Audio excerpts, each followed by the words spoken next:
Dr. Asia Maqbool, Associate Professor, School of Education and Behavioral Sciences, University of Kashmir.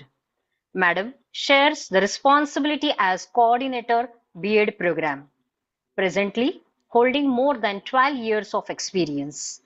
She is the recipient of Gold Medal in the field of education.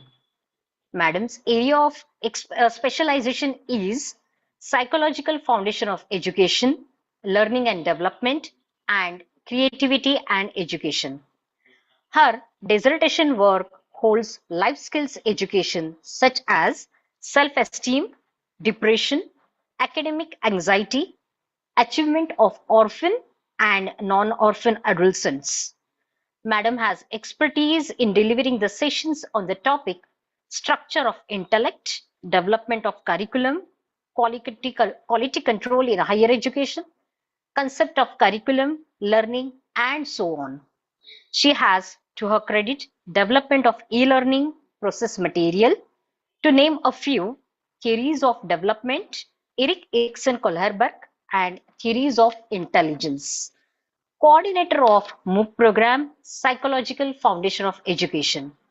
She has authored books on the topic creativity and education, population education. She has attended and presented more than 25 plus conferences. Also, to her credit, 25 plus published research paper. Education and psychology are the two fields that deeply influence the way we think, learn, and grow. Our expert, Dr. Asia Maqbool, stands at the intersection of both these domains, bringing unique insights that enrich not only academics but also personal development. Madam has worked extensively on enhancing teaching learning practices, helping learners realize their potentials, and educators refine their approach. We are indeed fortunate to have such an eminent scholar with us today, and her insight will guide us towards new perspective on growth, resilience, and effective learning. Today, Madam is going to enlighten us on inclusive education and social justice, bridging gaps in students' participation. Please join me in warm welcoming Dr. Asia Maqbool, ma'am. Welcome, ma'am. Over to you. Thank you. Thank you so much for this comprehensive and elaborated introduction. I'm highly obliged. Thank you so much. Uh, is my PPT visible? Yes, ma'am. Yes, ma'am. Yes, ma'am. Yes. Okay.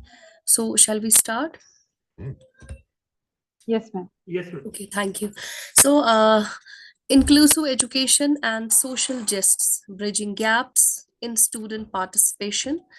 This is the title that we have chosen for today's interaction and discussion. We will try to get how to bridge the gaps in student participation. That is actually the demand of different documents and a recent comprehensive document of NEP that has given the due importance that every student and every participant need to be addressed up to the mark, and every student should participate and grow up to the maximum level. Okay, to get to know this, how to address the gaps and how to make the student participation up to the mark and maximum, we will first try to understand, if we are talking about inclusive education and social justice, what are the basic aspects that we need to go with so that we can make this education aspect in an inclusive way, and then only we can help ourselves and to the system to operate this social justice as a term. So for this very aspect, what we require, we need to first understand who are the learners.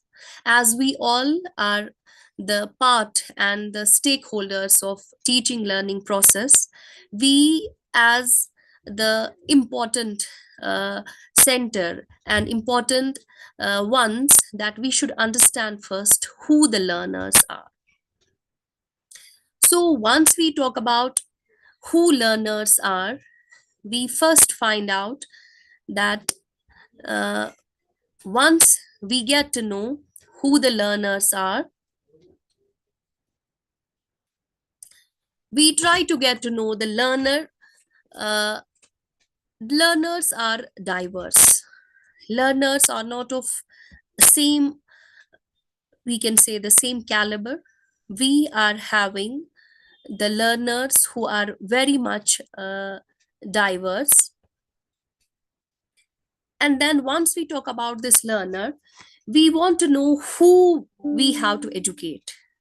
So who is being educated or who is being taught, that actually demands the way that the individuality and the personality of the learner must be known before he is taught or subjected to the behavioral modification.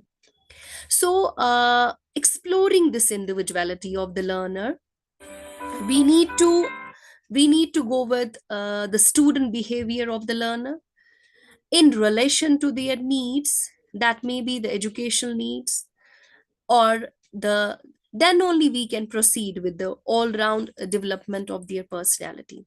So exploring the individuality of the individual to get to know the uniqueness and the exclusiveness of the individual, we need to first understand who is being educated, who are the learners. And once we go with this, who are the learners, then only we can be able to get the answer who is being taught and what is being uh, taught. And uh, this can help us to explore the learner up to the maximum level. Then only we can help them to grow in the best possible manner.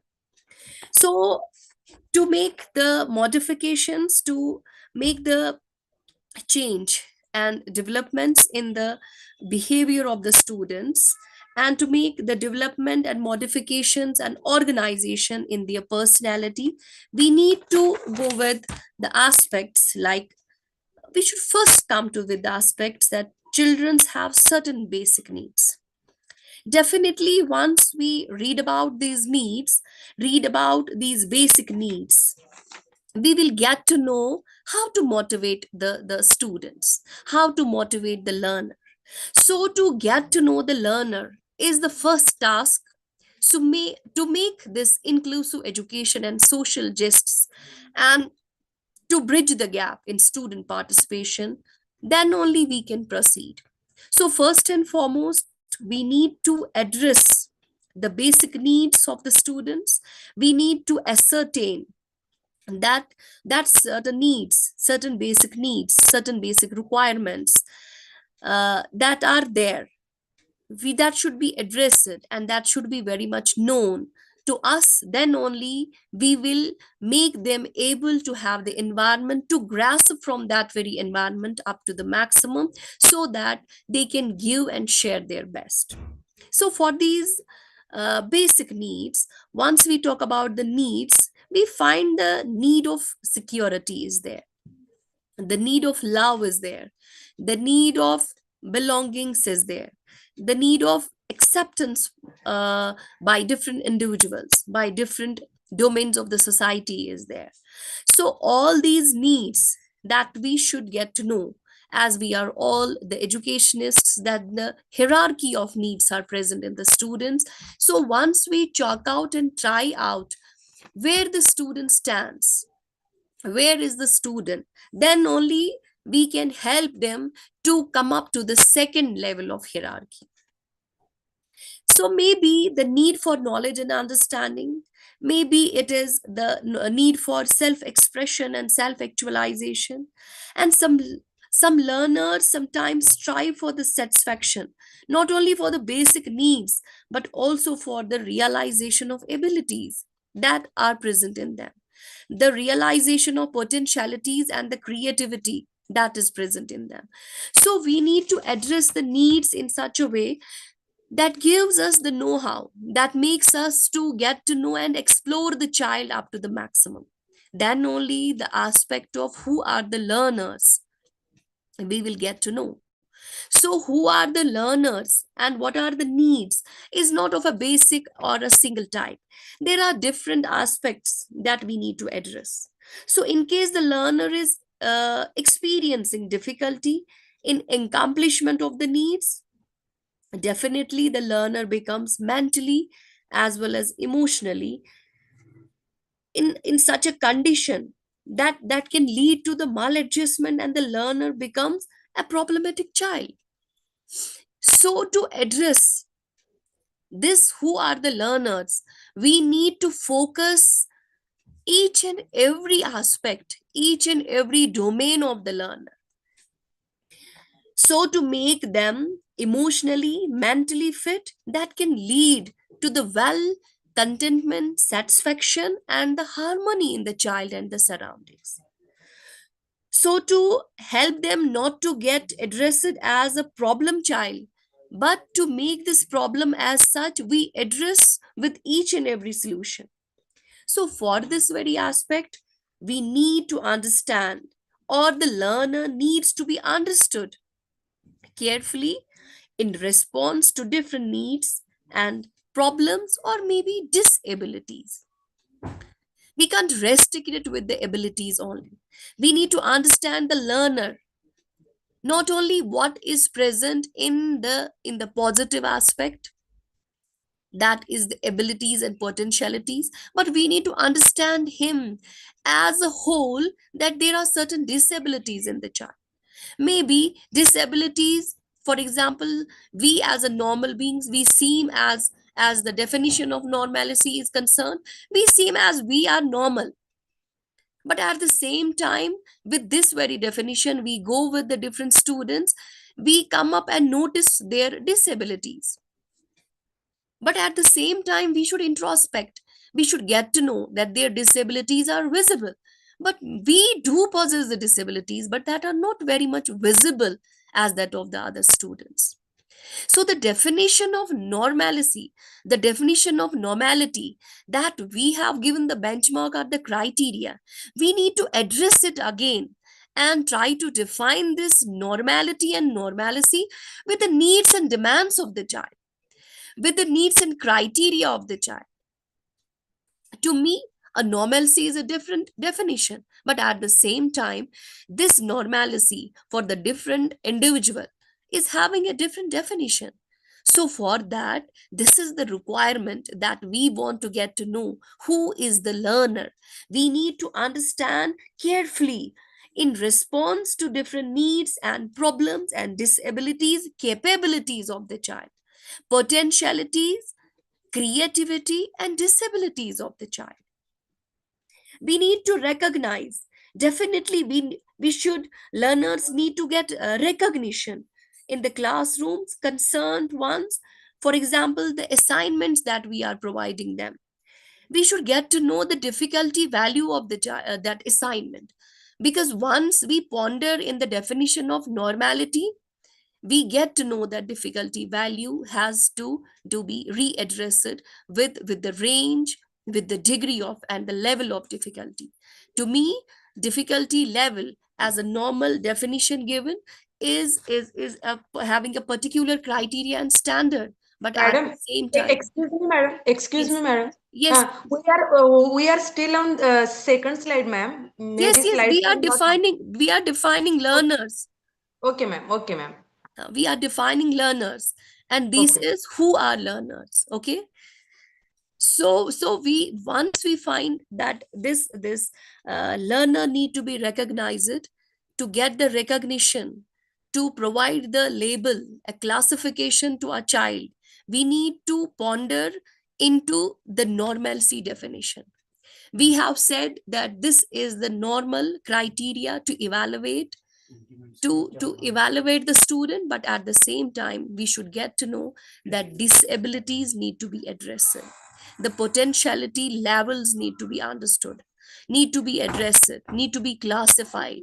So with this very time, we find that learners need to be identified, who are the learners, we need to identify them.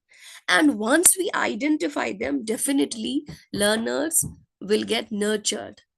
And once we nurture the creature, it means it is actually as per their demand and role, as per their requirement, as per their potentialities and the abilities and disabilities that are present in them. So this identification, which we get to know who are learners, we need to very much ponder in this, so then only we can proceed. So get this job done in a satisfactory way, or in satisfactory way as possible, we get to know the learner. We need to have the values and objectives that need to be aimed. We should fix that what to me is the goal and objective for a particular student. So for this learner educational environment, definitely there are different dynamic and unpredictable objectives and absolute things. There are different methods, there are settings, there are different objectives that we need to accomplish. So we need to cater the learner, then only we can cater the individual differences. That is the demand. Once we are able to cater the individual differences, we will be able to get to know that learner in an educational environment is having the different needs, potentialities, and a different range of development. So this differences, it is actually clear that we need to differ. We really differ from each other. We differ from each other. We differ from one another in one way or the other way. We differ in one aspect. We differ in another aspect. So many aspects are there that we differ. Now the question here is, how are these differences distributed, or the large population? So we find definitely we are having this diversity. Once we talk about the diversity, once we talk about this learner diversity, definitely we need to cater the different aspects: socio-economic diversity, gender diversity, linguistic diversity, cultural diversity, and geographic and regional diversity. But at the same time, we should not forget about the cognitive disability, this diversity, sorry. So once we talk about the diversity, it is often it goes along with cognitive, gender, socio-economic, cultural status, age, physical, emotional aspects, definitely. Interests are there, aptitudes are there. We can say the belief system is there, learning differences is there, and we just say that linguistic aspects are there. So we do definitely find that, like many other countries in the world, we find that India is a multilingual country. So this canvas of language in India, we find that this is definitely an overwhelming variety of linguistics pattern is there. So we find that this population is multilinguistic. There are many languages used in the social communication. Okay, someone has written, "Madam, use both the language Hindi and English kindly." Definitely, no worries at all. So जहां तक हम बात कर रहे हैं diversity की, तो हम अपनी कंट्री में, इंडिया में देख रहे हैं कि we are having diversity in linguistic way, जहां पे बहुत सारी भाषाएं बोली जाती है, जहां पे हम सोशो कल्चरल डाइवर्सिटी को देख लेते हैं, where we find the cultural diversity for the sociologists reference, where we find the different cultures and the societies, where we find the different social structures, जहाँ पे हम different belief systems देखते हैं, जहाँ पे हम rituals की बात करते हैं, where we find the different ways of life, different strategies of and cultures that very much adhere to adapt in life situations in variety of human societies. So we find the culture specific regions, we find the religion is in many ways the foundation of our cultural context. We find a rich cultural heritage where we find that each state has and contributes to our cultural diversity. So once we talk about the economic diversity, the varied levels of social classes are there. There is gap between the increasingly contributing to diversity in our society as far as this economical diversity is concerned. जहां पे हम बात करते हैं horizontal mobility, और जहां पे हम बात करेंगे ascribed this status, जहां पे हम this vertical mobility की बात करें, definitely economical diversities are there. So we find that this diversity in context with this cognitive aspect, we find that there is a different quanta. Every individual consists of a package, or we can say that normal distribution curve. We find most of the people are normal, but at the same time, we do have this positive deviation and negative deviation. So the quanta that is present in an individual, the energy that is present in an individual, the faculties that are present in an individual, we need to address them. We need to make them as a diversity, where we believe with the multiple intelligence nowadays, where we believe not only a particular faculty, but we with the contribution of multiple intelligence theory, we believe that there is diversity in the cognitive aspect of the individual. So जहां पे हम बात कर रहे थे differences की, so it's clear now that we all do differ from one another in one way or some other aspects.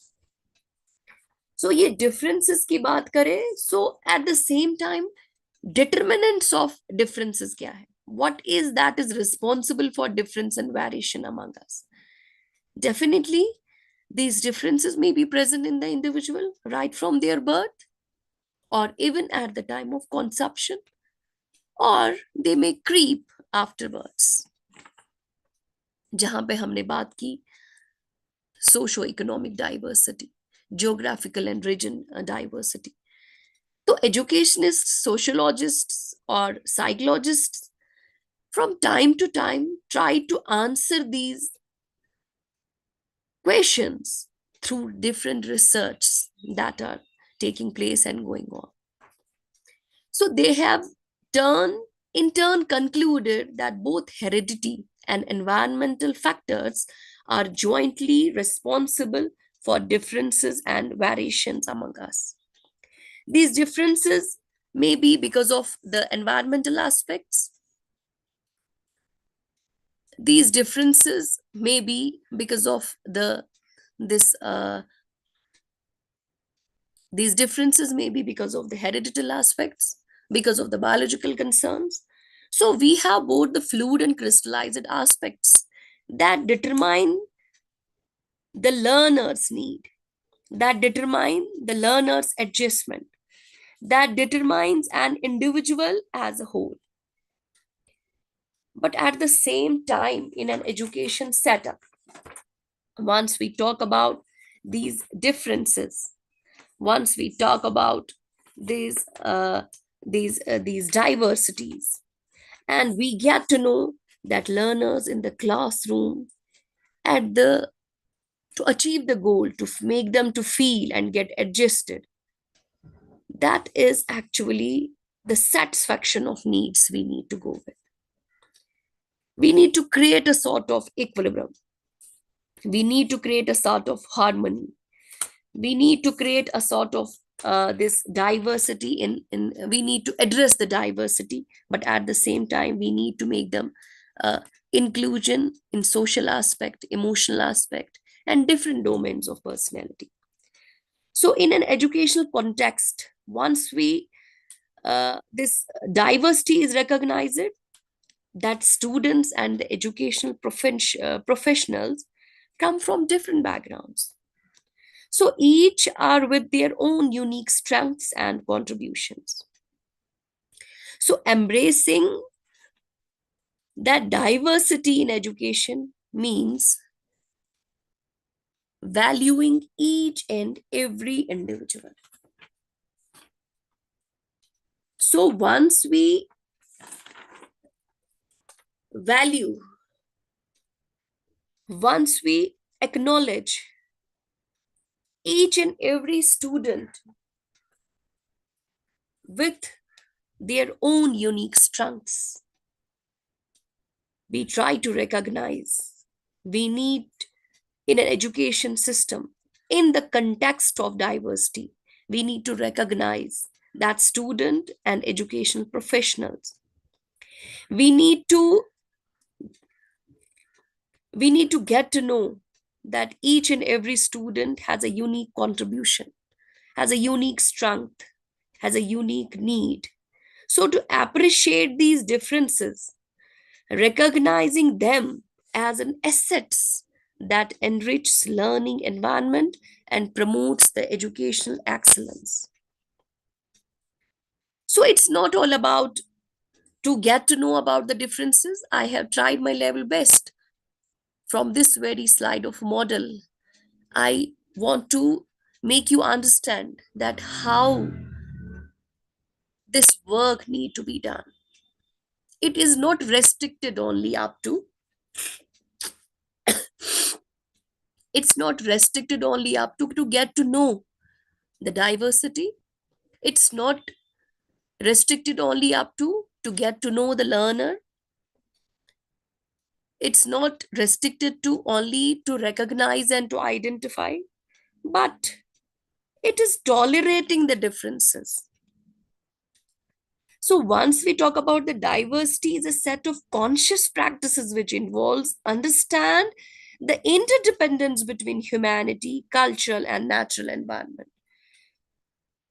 So we find that it relates with the ways of knowing.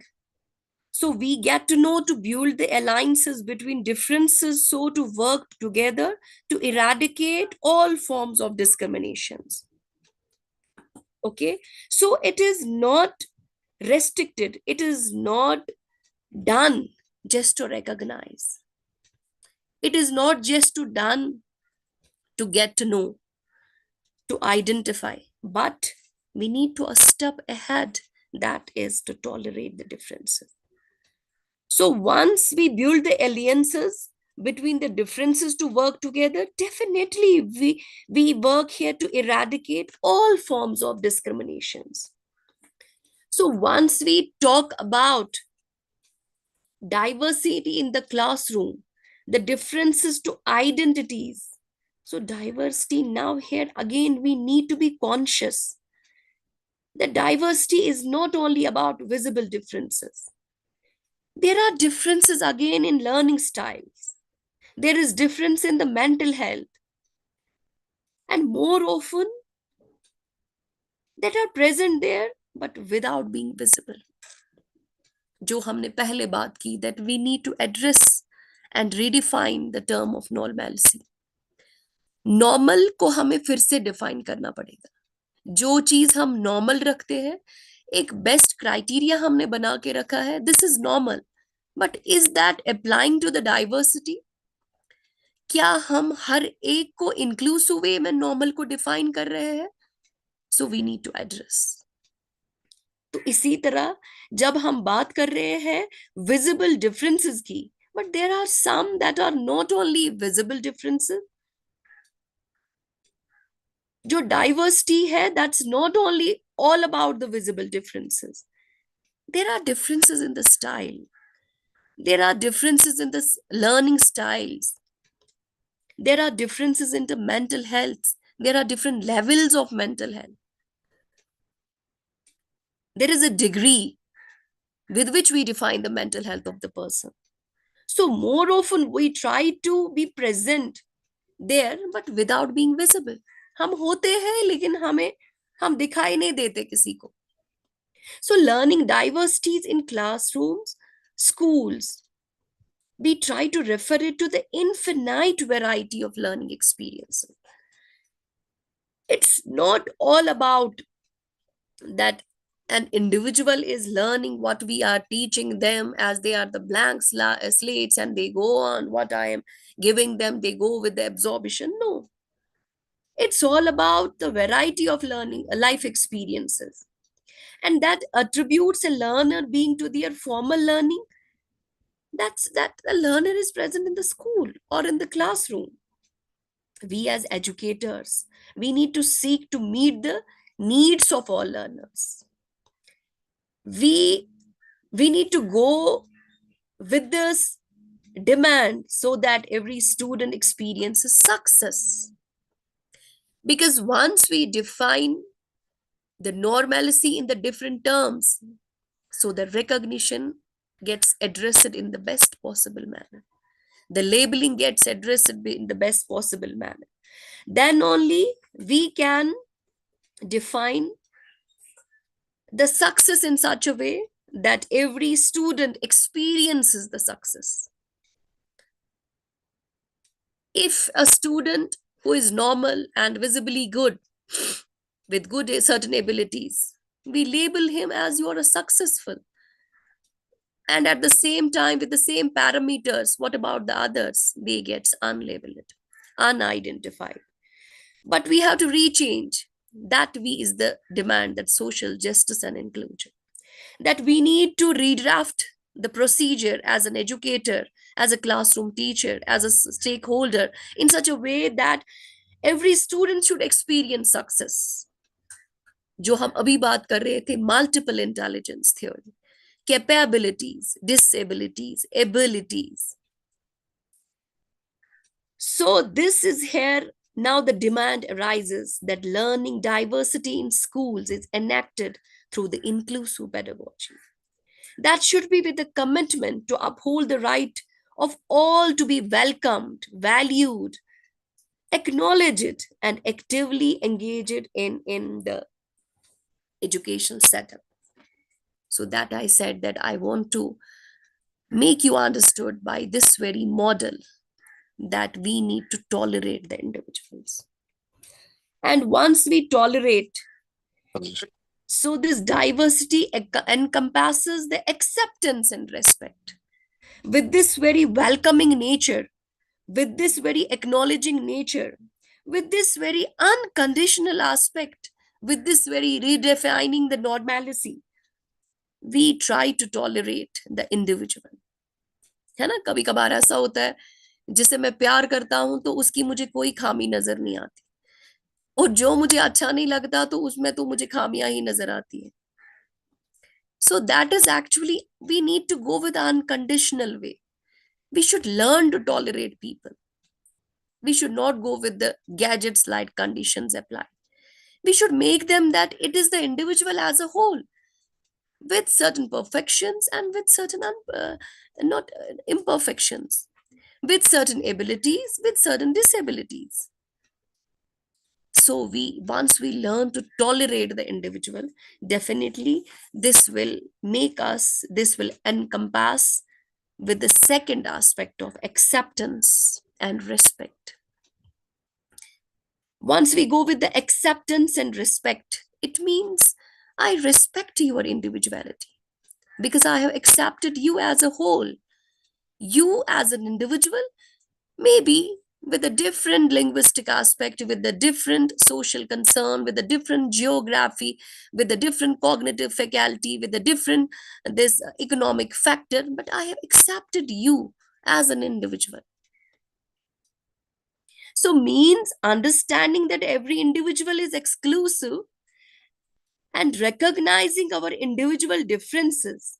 It is actually the time to explorate all those differences during a safe, positive, and nurturing environment.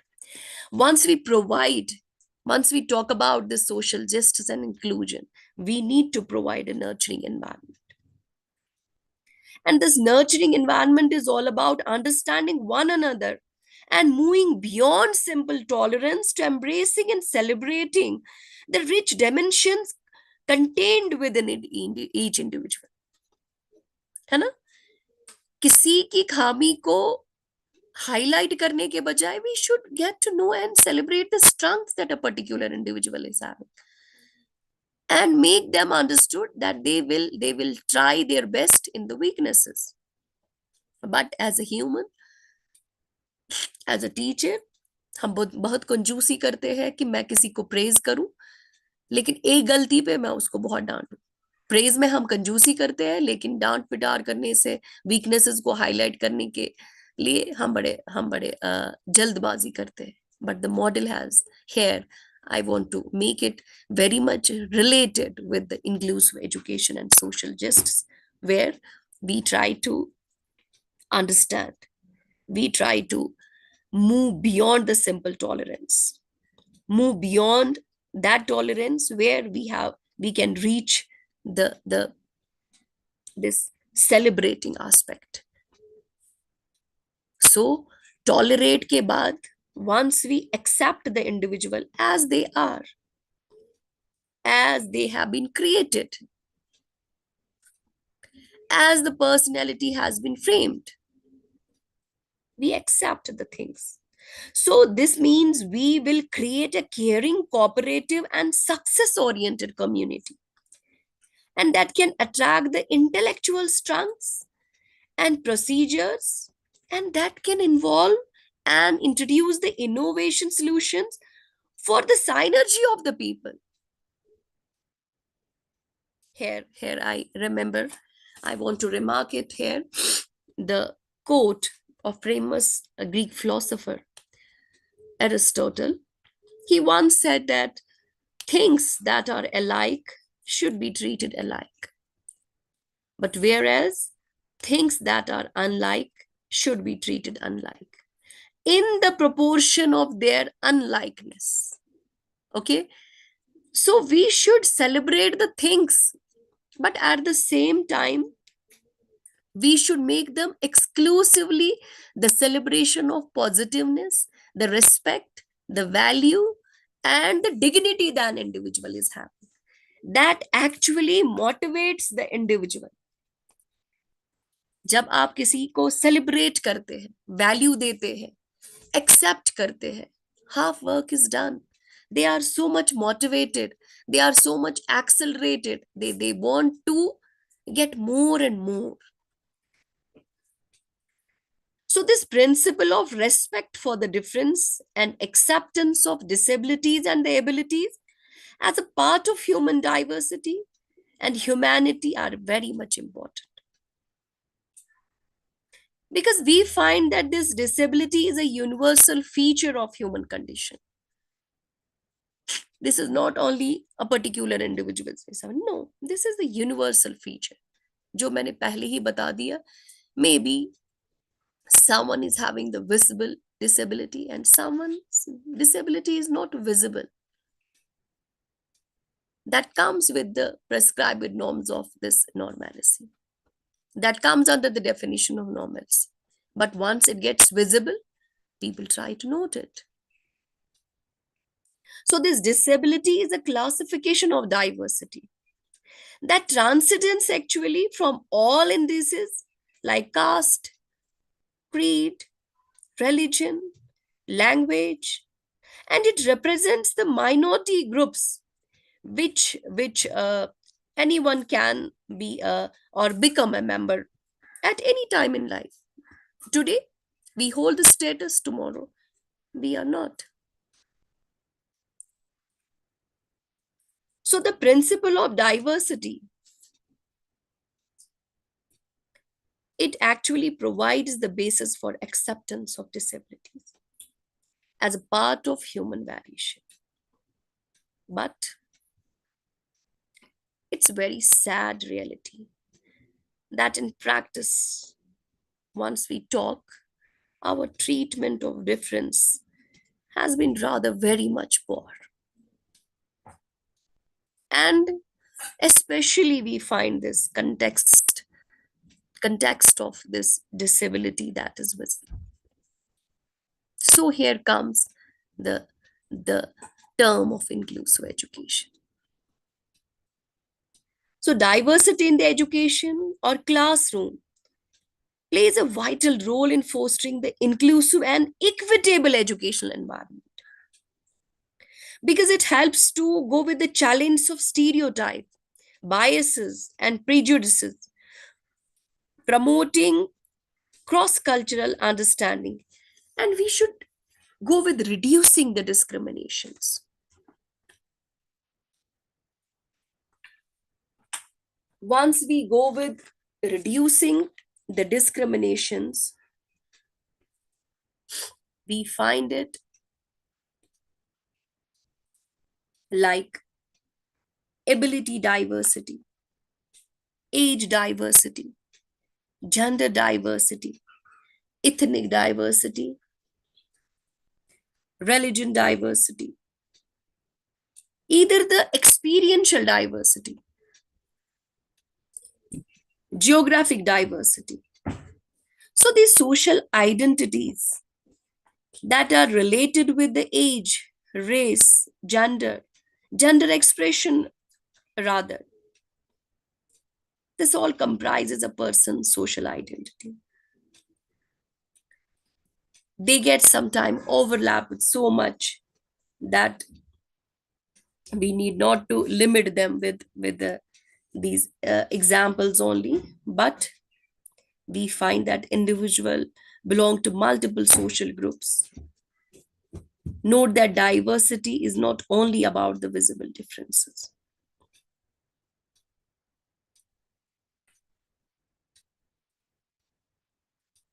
So we find that by creating the spaces where diversities, individuals can learn, collaborate, and thrive, that is actually the celebration comes. है ना?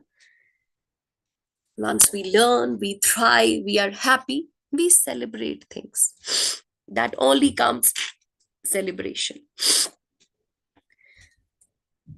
Diversity in education and in classroom contributes to more inclusive society that celebrates and respects the dignity of all individuals.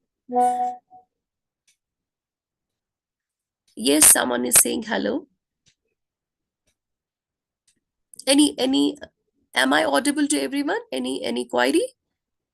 No, ma'am. You are audible, ma'am. Okay, thank you. So once we talk about the equity that's associated with fairness, that is associated with justice in provision of education and other benefits we can take. So to guarantee of fair treatment, access, opportunity, and advancement for all and eliminate the barriers जो prevent कर रहे हैं participation of a particular group, we need to address them. So we find that once we talk about the social justice and inclusion, we do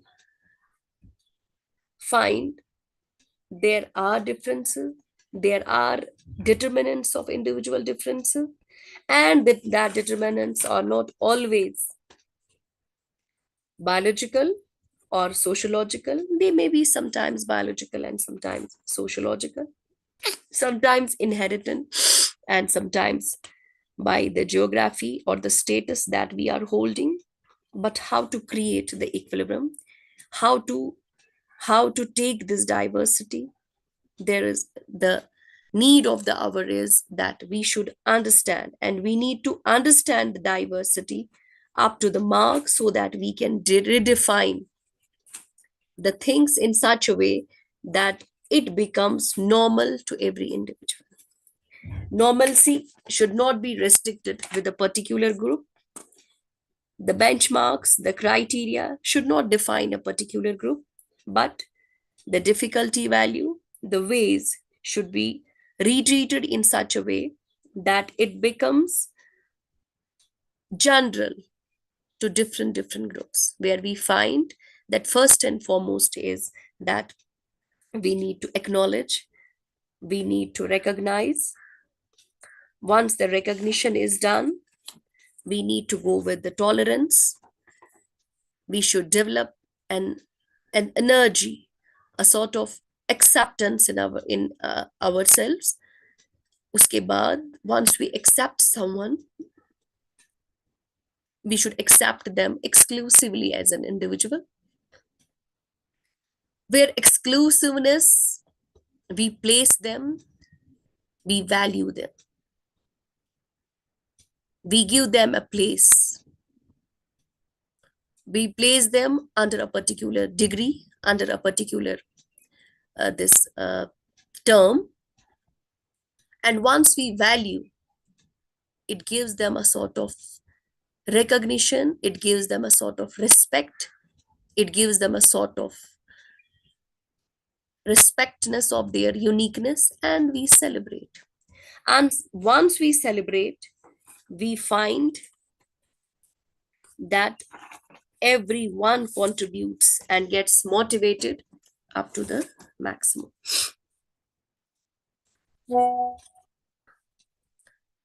Then there are approaches.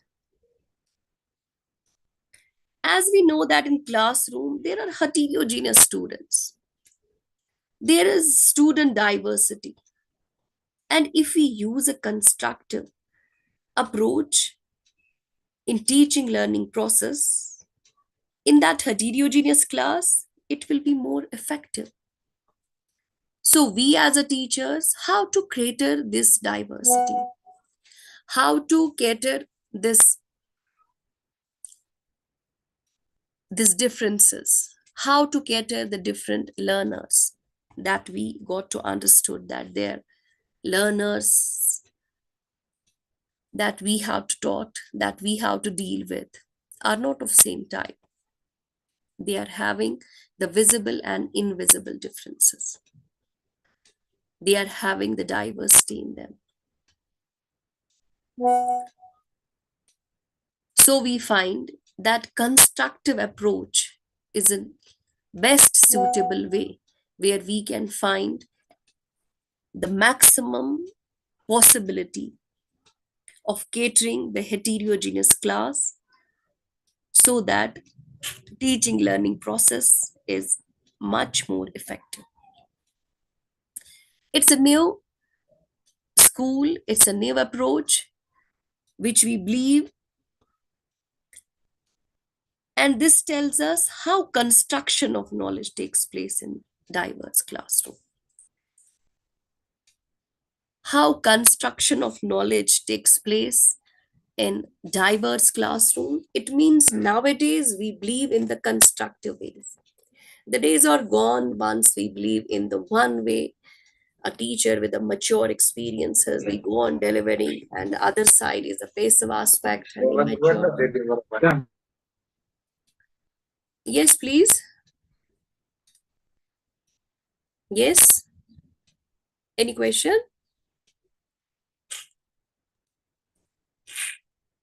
Any question? Someone unmuted the mic. You want to say something? No. Okay. Okay. No, ma'am, continue, please. Okay, please. Ma'am, please, Hindi and English, please.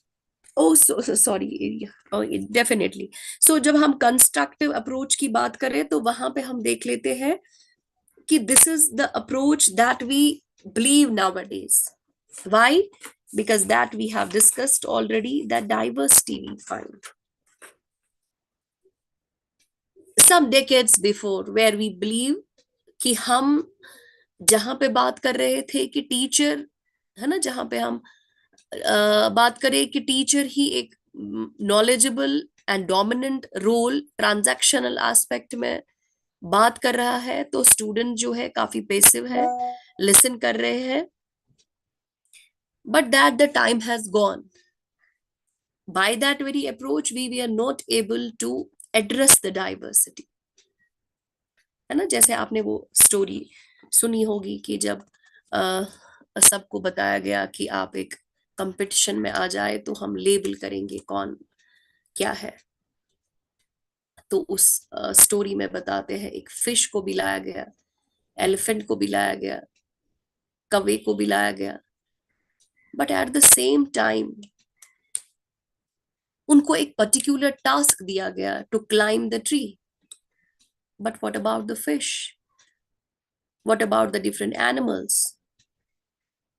तो similarly इस approach को, इस definition को change करने के लिए we believe now the constructive approach, because we find the people are with talent, but the talent can't be with the same definition. We believe in the multiple intelligence.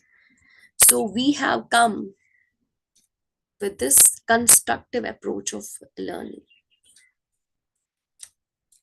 where we find that we can address the diversity, we can address the diversity of the students, where the inclusion can be addressed and the social justice can be provided, where the gaps can be labeled. This is the constructive approach in teaching learning. So once we talk about the constructive approach and constructivism, the essential codes of constructivism is learner actively constructs their own knowledge and meaning from their experiences. Means it's not only जो हम अभी बात कर रहे थे कि education is not only that we provide the things to the students, but they are going with the variety of life experiences. They conclude the experiences. तो पहले पहले हम बताते थे इनको पढ़ाए आप, इनको बताए आप, but now on we find that give them the platform, provide them the environment, let them get engaged on their own. This is actually the approach of constructivism, where we believe the learners actively construct their knowledge, and they definitely provide meaning to their experiences. Students get encountered with the past, they get the experiences from both the individual and the social aspects. So different aspects are there where we could find that constructivism actually opens the doors of inclusion. Otherwise, it was like lecturing and आपने नहीं सुना, आपने ma'am का नहीं पढ़ा, आप वो वापस वमिट नहीं कर रहे, तो you are not a good student. So we need to look through the student perspective. We need to make them actively engaged. We need to present to them, and this presence is the environment. We need to provide them the platform. Environment is provided, platform is given, everything is there open for them, and then student gets engaged. But once this student engagement is determined by some student experiences and the background of the student. A student coming from a different family, having a different experience, they can see the things provided in a different aspect. At the same time, a particular student coming from a different family background with a limited exposure, with a limited experience, can take the things in a different way. So we want to get it much more personalized. जहां पे हम बात करेंगे personalised learning की, where we believe that every student will move on as per their own pace.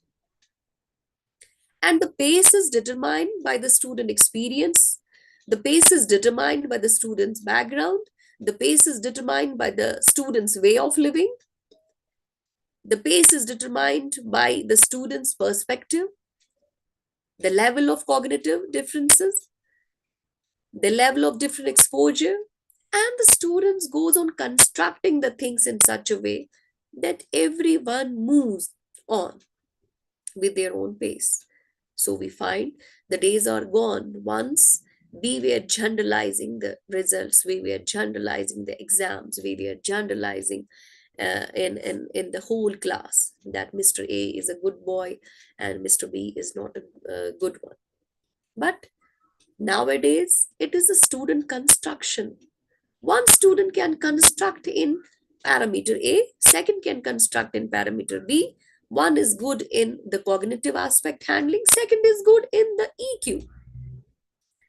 The time has gone once we just rely on the cognitive aspects. The research have shown that the success in life is much more determined by the emotional coefficient. It's not all about your cognitive IQ level. We have been introducing the different coefficients, that is the social coefficient, emotional coefficient, plus this intellectual, this cognitive aspect of IQ.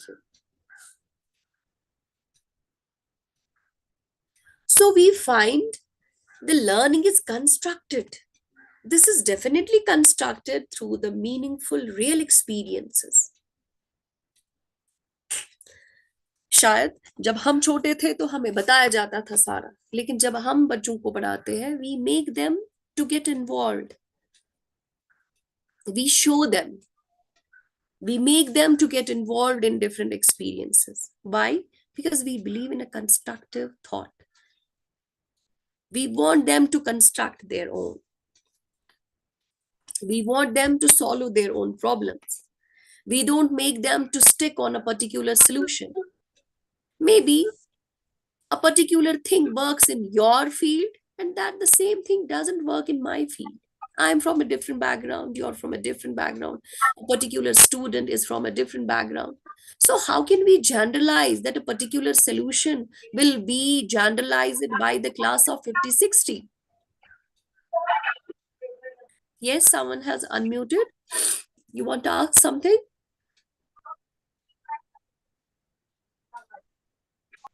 No, Someone ma'am. wants to say? No, ma'am. It may be by mistakenly unmuted by them. Okay. So in this very constructivism, we have different models that come into existence, like 5E models, 7E models. So this 5E model, we believe that learner construct knowledge in 5 steps. First, they get engaged. Second, they explore. Third, it comes the explanation or explain part. Then the fourth is elaborate, and the fifth is evaluate. So it means first and foremost, it is to engage, to make the students to get engaged in the 5E model. That is the inquiry way of learning. The learning is not now the memory based, it is now shifted to the inquiry based learning. It is now shifted to the problem solving. It is now shifted to the critical thinking approach. It is now shifted to the student engagement approach. So they get engaged. We make them to get attached and engaged with the problem. We present, we provide the environment, we provide the platform in such a way that every student get engaged and involved and use their own senses. With this very, they go on exploring what next. They go on exploring what next. But this exploration is not a particular kind. Students having the role of 50-60, they explore the things in their 50 different possible ways, because we find difference in the learners, learning styles, experiences, backgrounds, diversity, biological and sociological, cognitive diversities. So they explore the things, keeping all these aspects into consideration, they explore. And once they explore, they go on explaining what they have done. They elaborate their own way. They elaborate things, they give the justification, what they observe. है ना? यहाँ पे एक और story मुझे याद आ रही है, वो ना जब हम ब्लाइंड के उस कंट्री और विलेज में गए, वहां पे उनके सामने एक हाथी रखा गया, and then everyone were asked to explain what they feel and what they experienced rather. Okay, so but at the same time everyone provided a different story. Why? Because they have experienced a different part of the elephant. Someone touched the tail, someone the this trunk, someone the legs, someone the ears, and then they explained the things likewise. So it means once we explore, our style is determined, and we go on explaining, and then the teacher goes on elaborating, helping them that is this very way. And at the same time, the fifth E comes, that is evaluation. We evaluate the thinking faculties, the domain, this processing domains of the individual. Is the student on the memory level? Is the student at this recognition level? Is the student crossed these two and is with the conventional or a directional level of thinking? Is student getting involved directly in a diverse way of thinking, that is the creativity is present in the child? Or the student is beyond that and comes with the evaluative aspects, critical thinking aspects? So this is actually we evaluate where the student is. जो हम अभी बात कर रहे थे, that is the individual based learning, that is personalized learning, that matches with the constructivism, that we want the learners to get engaged, to explore, to explain, to elaborate, and we evaluate them. And evaluation is in terms of the product they provide. Maybe a sort of innovation, maybe a sort of this solution, maybe a sort of this some transformation. It gives. That is actually what the NAP is talking about. The skills that actually demands what education means actually. Or it may be the 7E model, where we add the illicit and expand. We make them to give the stimulus. Where they get the stimulus, they have to provide the responses. And where they expand the things beyond the boundaries, where they want to develop the models, where they are the innovators.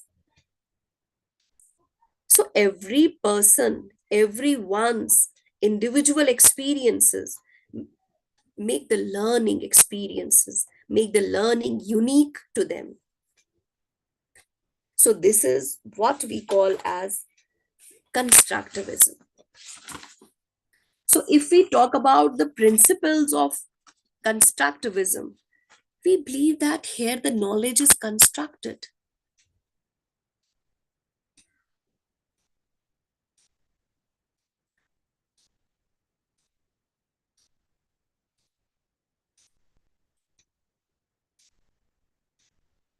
First, we will take this very slide, that is types of constructivism. So types of constructivism theory, the most significant in this field is cognitive constructivism by Jean Piaget. and Social Constructivism by Vygotsky. The Piagetian has talked about that the ability of an individual to adjust is actually what he is constructing, what his intelligence is actually, what his coefficient is actually, what his faculty is actually. And he has given different concepts, that is schema.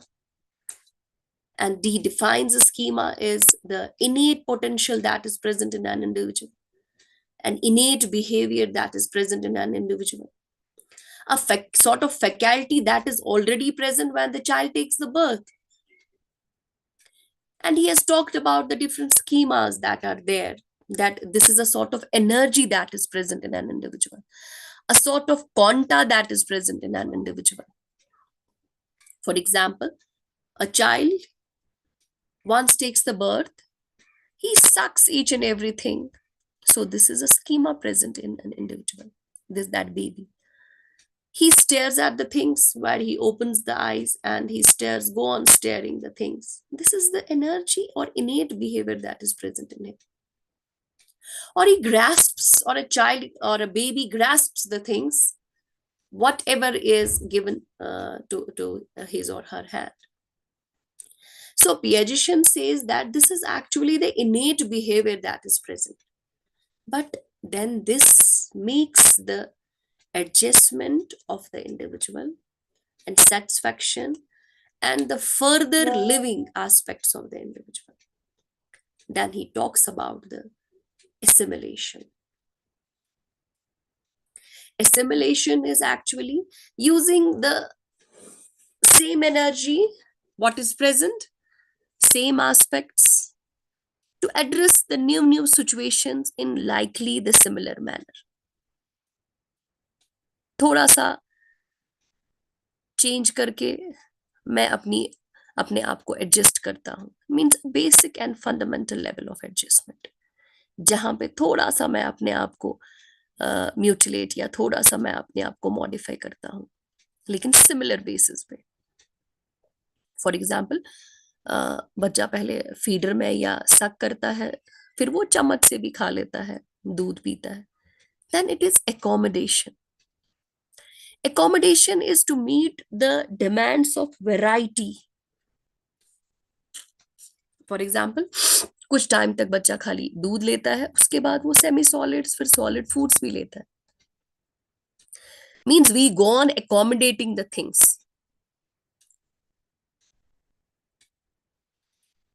So this schema, just give me 5 minutes, I want to drink water, okay?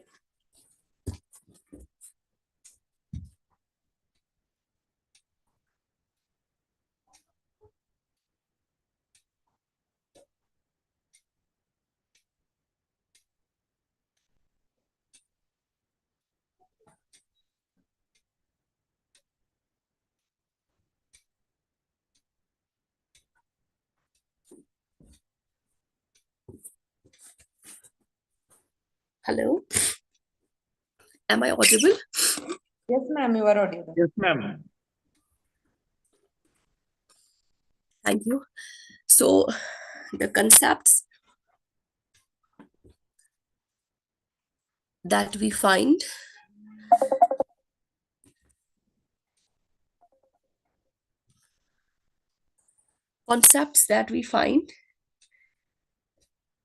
is that we find assimilation and accommodation, and then it is the equilibrium. Equilibrium is to create the balance. इतना accommodation level में होना चाहिए so that we are not maladjusted. Every time we need to create a balance.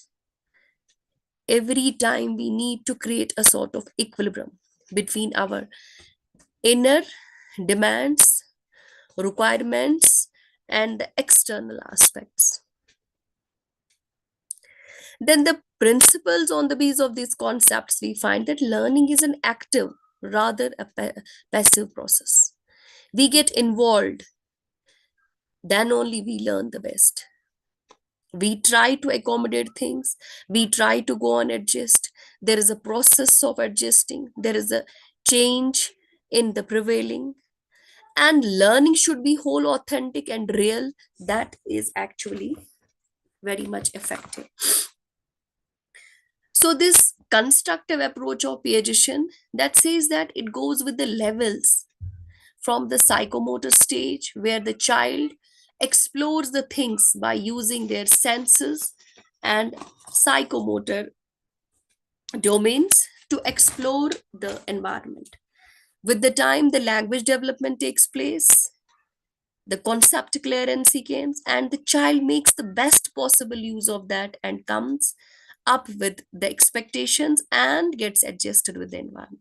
Then a stage comes where there is the concrete level of thinking, where the child thinks in terms of concrete objects and gets adjusted. And a level lastly comes, there's a formal thinking where the imagination, where the induction deduction is created. That is an adolescent up to the adolescent stage. So with that, individual gets adjusted. So this approach, this thought, this theory explains that with the maturation, with the age, we are expecting a different reaction, styles, and interaction with the environment based on the experience, based on the development of our cognitive aspect, based on our development in the different coefficients. So we go on developing the things and we go on adjusting. Similarly, another thought that is social, this constructivism, where the much importance is given to the social interaction. Cognitive constructivism gives much importance to the intelligence, ability, and IQ of this individual. But in the social constructive aspect, we find that social interaction is given the due importance, where we find a child can do and let the child do, let the individuals do on their own. जो हमने अभी बताया कि engage them, make them to get to explore the things, make them to explain. But Vygotsky says that a time comes where a child is not able to move beyond a particular boundary. And he says that it is the zone of proximal development, ZPD. And that is the boundary child can do up to this boundary at its own.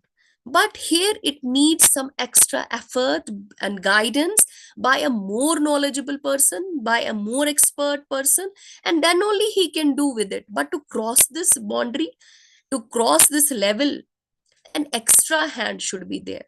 That comes in nature, the social interaction. For example, बच्चा कुछ time के बाद खड़े होना लगता है, crawl के बाद वो चलने की कोशिश करता है. So then he just wants to come up, but वो गिरता है. Then we provide a hand or we make them to hold this wall. Okay. So at once child grasps that I have to move through this very wall or through this very, I have to hold the hand, and then with the time he or she learns how to walk. That is scaffolding, that we call tutoring. But it is not all about that hijacking the things that we are seeing nowadays, that we call in our psychology term, that is the helicopter parenting. Because nowadays we find all over the world there is the potential parents, mostly the potential parents are there. So once we process this potential parents, they want to hijack each and every task of the student. कभी कभार ऐसा भी होता है कि बच्चों को पता ही नहीं होता है हमें असाइनमेंट दिया है तो माँ बाप ने वो करके रखा होता है. So there here we are not following the social constructivism of scaffolding. We are hijacking the things. Here we ignore this engage, explore, and this 5E model, inquiry based and critical thinking model, which definitely believes that student engagement is very much necessary. है ना? अभी हम देखते हैं बहुत सारे Wars हो रहे हैं, बहुत सारी क्राइसिस हो रहे हैं, लेकिन with the time researchers have found that the world will face the crisis of this potential parents, कि जहां पे हम क्या कंट्रीब्यूट सोसाइटी को कर रहे हैं, not a well oriented child, because every task I am doing, so what I am contributing. So they believe that we should go with the constructive approach, where we should get the things done by the students by engaging them, by making certain presentations to them, and let them to explore on their own. No doubt, जो हम पहले slides में बात कर चुके हैं कि किसी की पेस कम है तो वो अपने पेस से चला जाएगा, किसी की पेस ज्यादा है तो वो अपने पेस से जाएगा.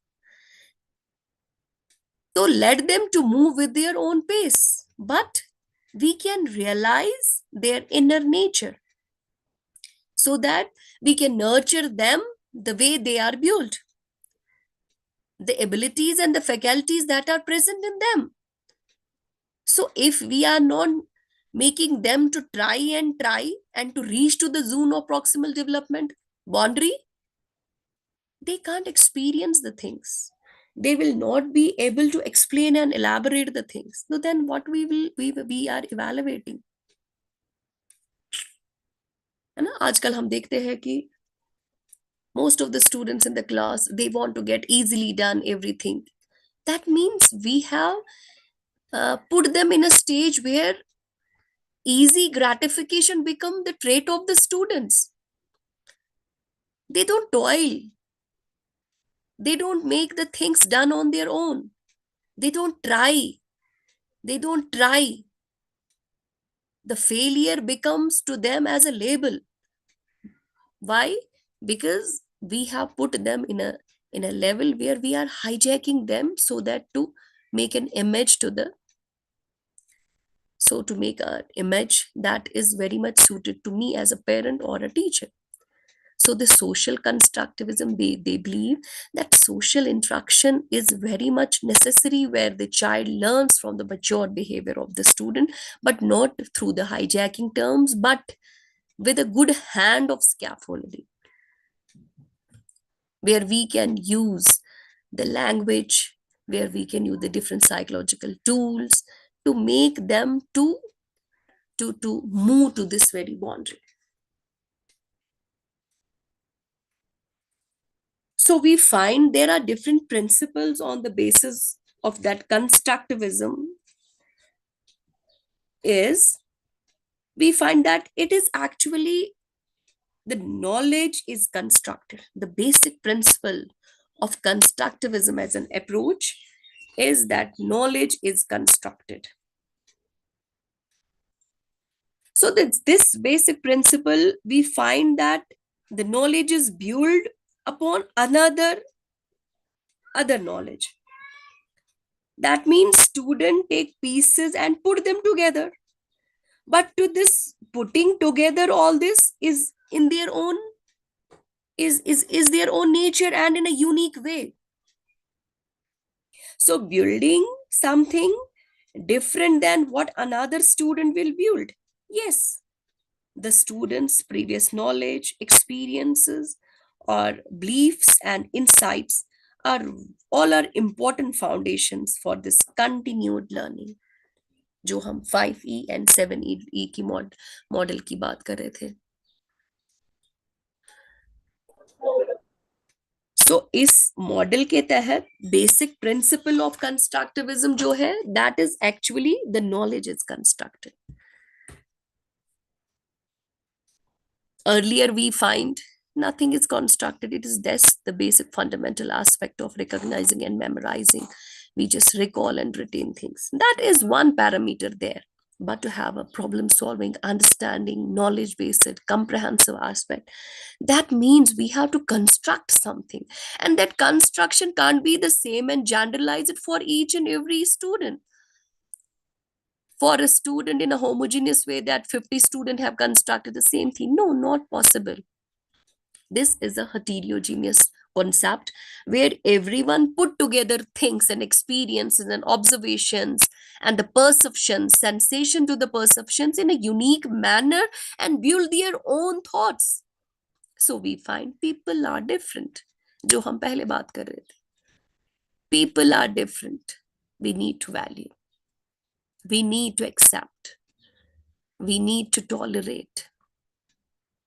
We need to change the definitions of criteria and standards that we have put the basics. Okay, so the people learn to learn. The second principle of this constructivism, we come to know that people learn to learn. Means as they learn, learning involves constructing meaning and system of meaning.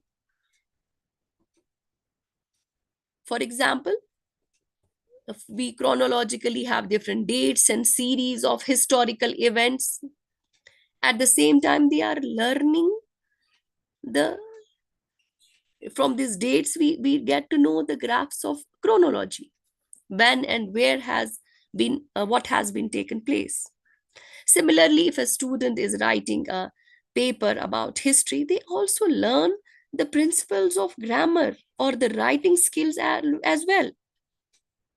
So each thing we learn gives us the better understanding of other thing in the future. So we are not exclusively or in isolation learning a particular concept, but we are learning it in a constructive way. This can be shifted, this can be bilaterally used by the different situations. अगर ऐसा होता तो फिर हम life के हर एक situation को अलग तरीके से परसीव करते. नहीं, we use the prior experiences. So to learn, people learn to learn. People construct the knowledge. So this believes as a principle, learning is an active process. Learning involves the sensory inputs to construct meaning. We do get involve the sensory inputs to construct meaning. Learning needs to do something, but it's not in a passive activity. Learning is active activity where the senses are being involved. Learner gets engaged in the world, so they actively involve their own learning and development. You can't just sit and expect to be told things and learn. You need to engage in discussion, reading, and activities. No, that flows from you. That comes from you. Why? You get a sort of vocabulary and the words because you have read a number of situations. So this can help us to make the students addressed, acknowledge it, labeled, recognize it, because we believe that they all are actively involved and provide their own. Every student get developed up to the maximum. So learning is a social activity that we just come up with because guys, this social constructivism. Learning is directly associated with the people, in connection with the people, maybe the teachers, family, peers. We get impacted, our learning get impacted to whom we get interacted with. And definitely we find the educators are more likely to be successful as they understand the peer involvement is the key of learning. But we can isolating the learning is not the best way to help the students. No, we need to grow together. That is the concept of social justice and inclusion. So the progressive education recognizes the social interaction. जो हम progressive education की बात करें, GN पियाजे की philosophy की, John Dewey की बात करें, तो progressive societies, it has been recognized that social interaction is must. It is the key of learning as we go with conversation, interaction, group applications that help the students to retain and relate and to develop their knowledge.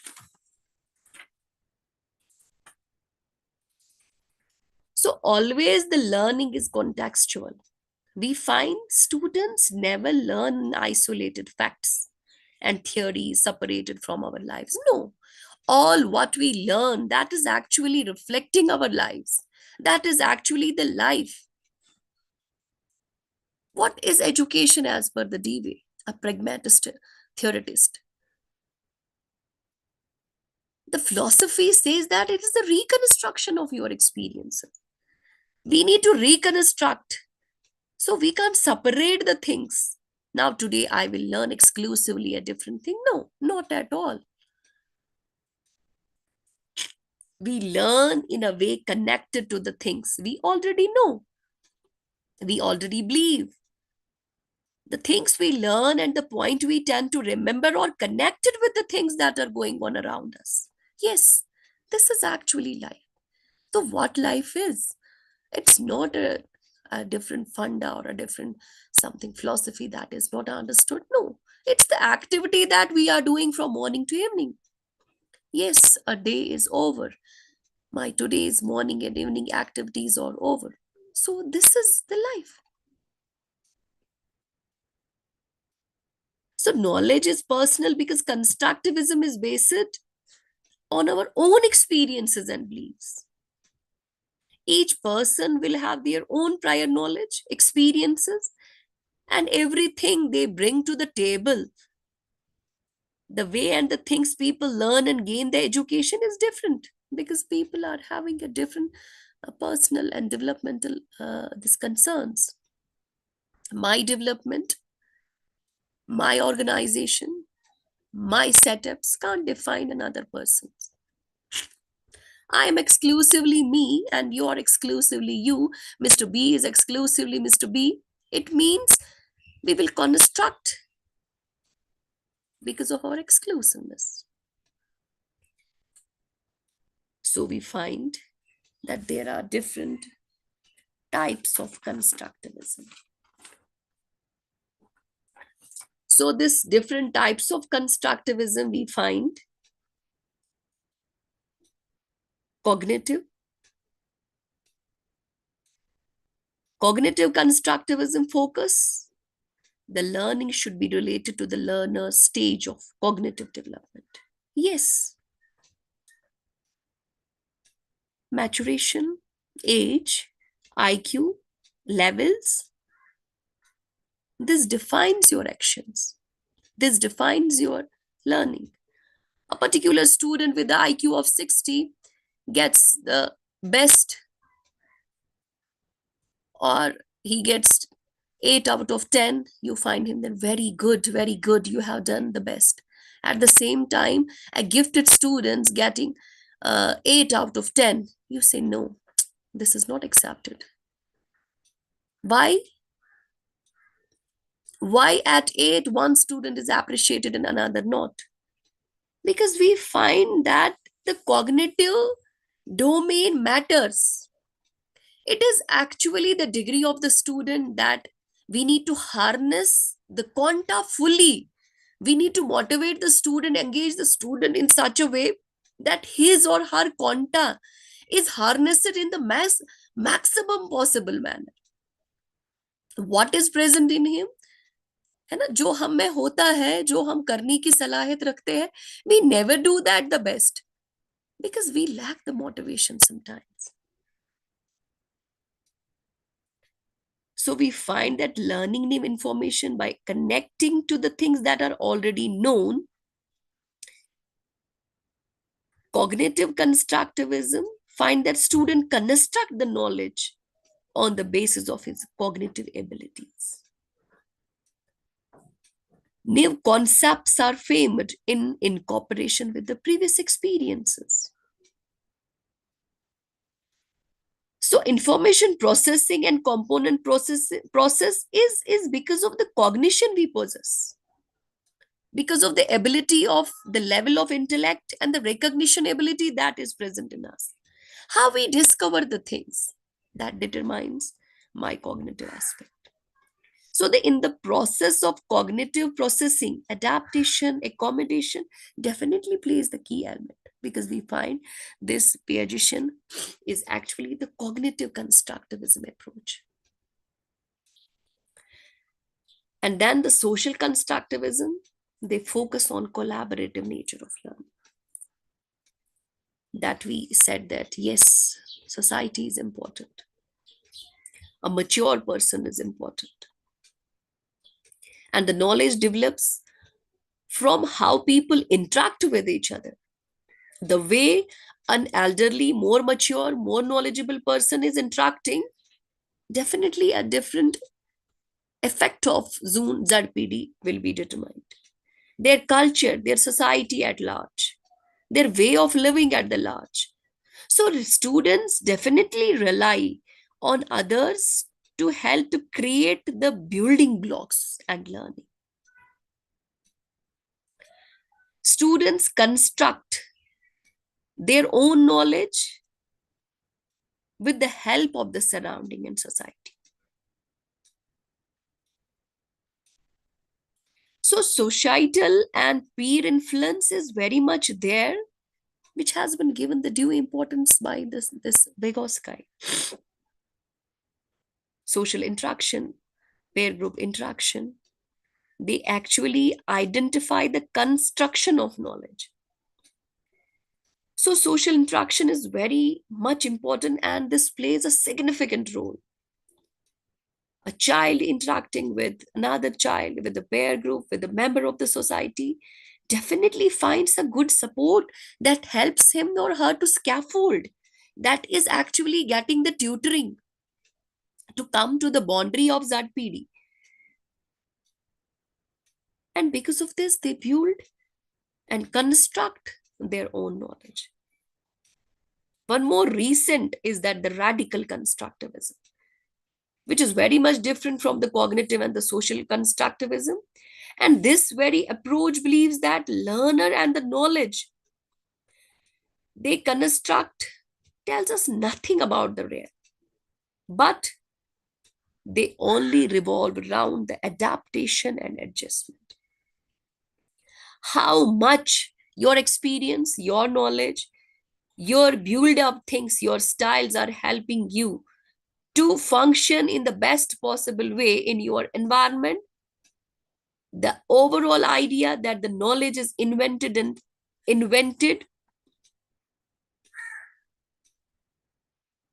that is the radical constructivism. They believe on the acquisition of adaptive processes. How much you are able to create a sort of harmony between you and the surrounding, that is the radical constructivism. That is your approach of this dealing with the things. That you need to invent something in such a way that is your own way. How much you get changed, how much you process yourself, how much you develop yourself, how much you modify yourself, how much you develop during the process, and what is your contribution, that actually speaks about the radical constructivism. Then one more we believe is the humanism. This believes that emotions play a significant role in the construction of knowledge. Emotions actually plays the role in the success of an individual. Sometime before, some decades, we find that it's all about the cognitive facilities and IQ the person is. But nowadays, the research support that a gifted individual is not having a good social setting, is not adjusted with the society, is not having a good family or king's ties. Then what is it? What leads to the success? That is the emotional IQ. That is the social EQ, this SQ and EQ, emotional coefficient and social coefficient. That speaks the humanism constructivism. This constructivism believes that emotions play a significant role in the process of construction of knowledge. The things we are attached with, that becomes our attitude, that becomes our interest, that becomes all over me, I'm in love with. I am attached with the things. Okay, so it is not only about the cognitive aspect of the personality, but what the Bloom has beautifully constructed, the Bloom's concept of taxonomy, or realizing the instructional objectives, or understanding the classroom instruction. That is cognitive, cognitive, and affective. All the aspects contribute to the success of an individual.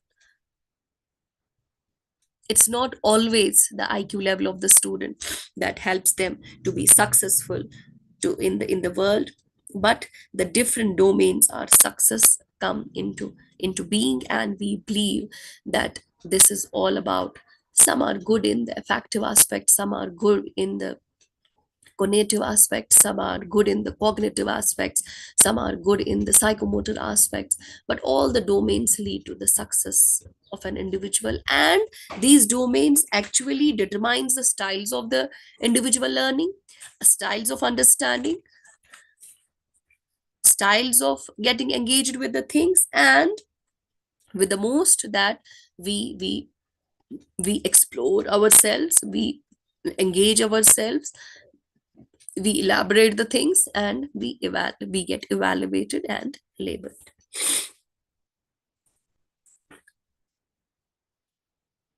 So what we find by this, we come up with that students develop more empathy, students gain a better understanding of lessons and the people, students develop more open mind, diversity in the classroom foster critical thinking skills, students are more prepared for this uh, for the diverse work of environment. Yes, definitely we get empathized, because we find every individual gets engaged, everyone is doing up to the maximum, and once they feel obstacle or hurdle, they need a help. Every student is accommodating, every student is trying to get a sort of equilibrium.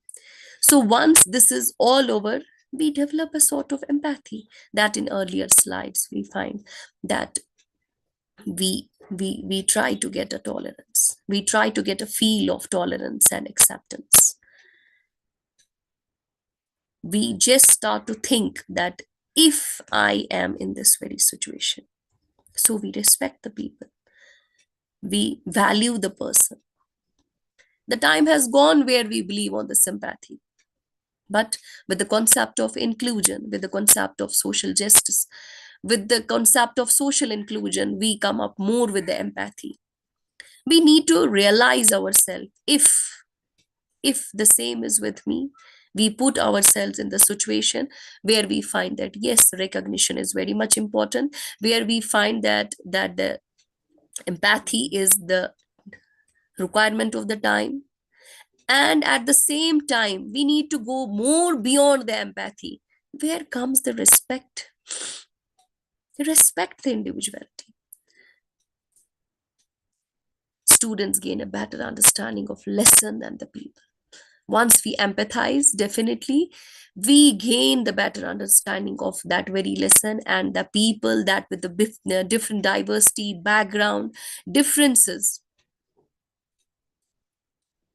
We want to be respected, we provide the respect, we are grateful, we acknowledge. This is all about the constructive way of learning. So we develop a sort of open mind where we involve and invite the critical thinking approach,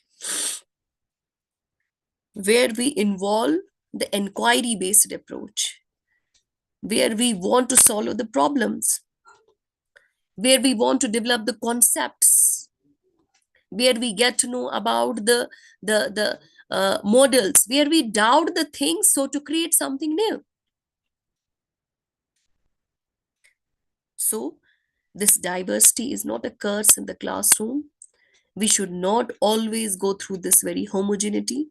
We want to have the homogeneity, generalizations, a single definition of normalcy just to label the visible disabilities. No, this is the we should make it that this diversity is the part of the human race, and this diversity may be of different types, maybe of different kinds, and in the classroom definitely this should be taken as a positive aspect, where we believe that this actually foster the critical thinking skills. Once we are having the students with good emotional coefficient, good social coefficient, good intellectual this IQ levels, with different backgrounds, with different language, with different religions, with different we should know ourselves, we should know the people surrounding, we should indulge in the discussions. What next? So what happened to the by doing this fosters a critical thinking. We try to critically evaluate the situation. Yes, I was doing wrong, this should be accepted, with a good argument, with a good explanation, with a good discussion. We believe that this makes us to widen our mental horizons. So inclusion and diversity is in a classroom is not the curse, is not the difficulty that we need to address, but we should take it that this will foster the more critical thinking among the students. And definitely once we are having in this very classroom, in our teaching learning process, definitely students get more prepared for the diverse work culture. We will not be alienated, restricted to a particular class, particular religion, particular creed. We should not give the importance to a particular race. No, equality and equity should be our provision, that we get prepared. Yes, we have to work with the diverse environment, because people can contribute up to their maximum, up to their where they reach to the limitations. So people can contribute, we get prepared with this very diverse environment. So we come up with all of us do not have the equal talent. By this constructive approach of teaching learning process, we find that all of us, we don't have the equal talent, but all of us have the equal opportunities to develop our talent and thought. Yes, once we get engaged differently. Once we want to elaborate, we elaborate differently. Once we are evaluated, we are evaluated differently. So we get the opportunities to develop our talents with the thoughts. So we find that equalization of opportunity, that is the framework, that inclusion and participation are essentials of human dignity. To enjoy and exercise the human rights, we assume that human differences are normal and the learning must be adapted to the needs of child, then the child fitted process. We find that we should have a model that is universally accepted.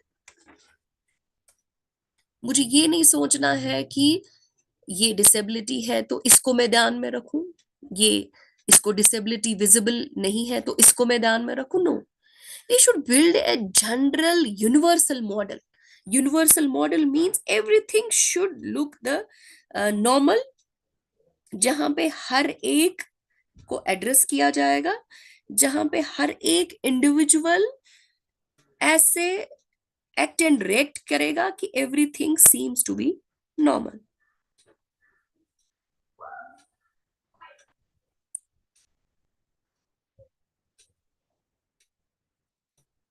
जहां पे हम देखेंगे कि हमने क्या present किया, हम क्या दे रहे हैं. So we need to modify, review our plans in such a way कि हमें लगेगा कि we have different needs. Classrooms are filled with the different educational backgrounds. Classrooms are filled with the different attention span and interests of the student. Classrooms are fitted with different language abilities, with different backgrounds. We need to fill up the things in such a way where we act as a general growth होनी चाहिए, हर एक individual की एक general growth होनी चाहिए. So with this we find that inclusive schools are most effective, where we find at building solidarity between the children, special needs, or addressing the learning diversities. So we require the inclusive settings. जिस inclusive setting को हम develop करेंगे, promote करेंगे and sustain करेंगे, so it is and would be more important and the foremost step which we address. So अगर diversity को address करना है, इसको प्रैक्टिस में लाना है पूरी कंट्री में, इक्वलाइजेशन की बात करनी है, इक्विटी की बात करनी है, then inclusive education is a process. Inclusive education is a process where we find transformation of classrooms, where we find the transformation of education setups, schools, or we can say the other centers of learning, which all caters all the children's and eliminating the exclusion that results from negative attitude and lack of response. So we should address this lack of response and negative attitude to the diversity that comes into play with the race, with the economic status, with the social class, with the language and the religion and the gender. And above all, the ability that individual is reflecting. So we find that inclusive education as the human right model. We need to put this as a human right model position. So the disability as an important dimension in the human culture, in the human race, and this should affirm that all human beings, irrespective of their disabilities, have certain rights which are inalienable. We should not always talk about the abilities, but we should go beyond the scenario where the disabilities are being addressed, and that disabilities are addressed in such a way that they are inalienable. We can't make them to live in isolation. So we find that this inclusion is not an experiment, but it is not an experiment that we want to test, but this is actually the value that we need to follow, and it should be followed. Then only we can construct a society that addresses the things in a different definition of normalcy. Inclusion ensures not only that everyone has a pair of shoes, but inclusion says that everyone has a pair of shoes that fits. जो हम अभी बात कर रहे थे कि we need not to only go with the sympathy and empathy, but we should respect. We should go beyond the things, the terms that we were taken earlier. We should provide them the things that fit. We should not show them that I am very much here. No, you are exclusively a unique individual and you are contributing to the society in an exclusively unique way. The faculty, the ability, the potential, the quanta, the energy that is present in you, you are very much motivated and are harnessing the things in the best possible manner. You are growing up to the maximum. That is growth, more growth, more growth, and growth to the maximum. So inclusion and equity in the education goes beyond and mere equality. It takes into account we find it takes into account unique circumstances and needs of learners or individual. It acknowledges some students require additional support to reach the full potential. Yes, that we call the equity. Equity, है ना? But what is the scenario? है ना? जब एक father को अपनी सल्तनतें बांटनी होती है तो वो सबको सेम सेम देता है. बट हियर वी बिलीव अगर कोई आईएएस है, दूसरा बेटा डॉक्टर है, तीसरा बेटा एक छोटा सा just started the farming, okay, so वो सबको 20-20%, 30-30% देकर, is this the equity? No. तो फार्मर जो अभी स्टार्ट कर रहा है, we should provide them more. फिर जो हमारे दूसरे हैं उसको उससे थोड़ा कम, फिर जो हमारे आईएएस बागी कैडर के हैं that should get less. But we fight. No, why? We should get the things. And that is actually we don't tolerate people. जो मैंने मॉडल बताया, the best model, we are not able to tolerate people, we are not able to accept the people the way they are. We always perceive them as per my perception. लेकिन नहीं, है ना? हमें जब भी हम बात करते हैं तो हमें लगता है हमने तो ऐसी दलील दे दी, हमें कोई नहीं हरा सकता. लेकिन we should think my perspective, out of the box, and the perspective of objective thinking, the thinking of perfection level. That comes here, that it acknowledges that some students require the additional support to reach their fullest potential. So it aims to the level, the field, the classroom and school setting by providing the targeted resources, interventions, opportunities to those who need them the most. So we find that inclusive education is about how we develop and design our classroom, schools, and activities so all the students learn and participate together. We need to modify the things. We need to introduce the inclusive model in such a way that built upon the spirit of universal declaration. जो हमारी universal declaration human rights है 1948, जहां से हमें पता चलता है कि all human beings are born free and are equal in rights and dignities.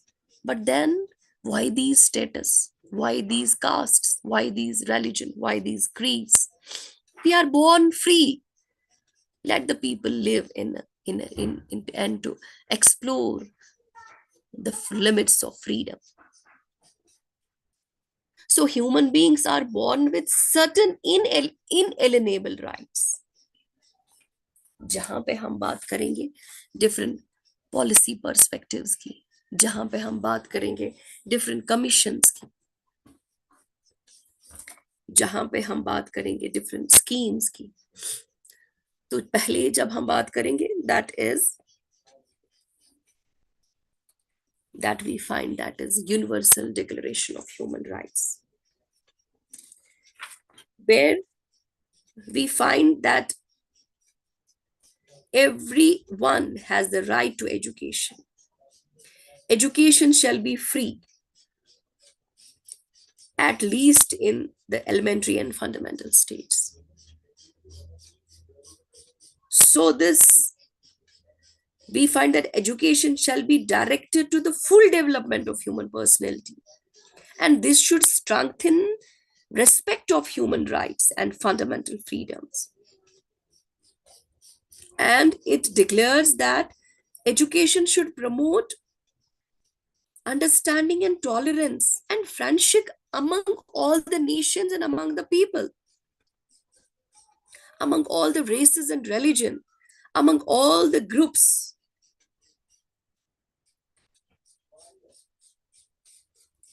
So once we talk about this Universal Declaration of Human Rights, yes, it paves the way to the inclusive education and social justice.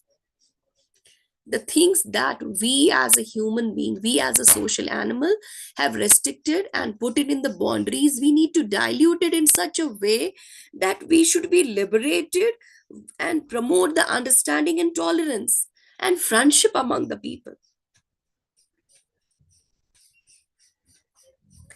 And if we talk about this integrated education for disability children, IEDC, this is the first formal step towards the inclusion,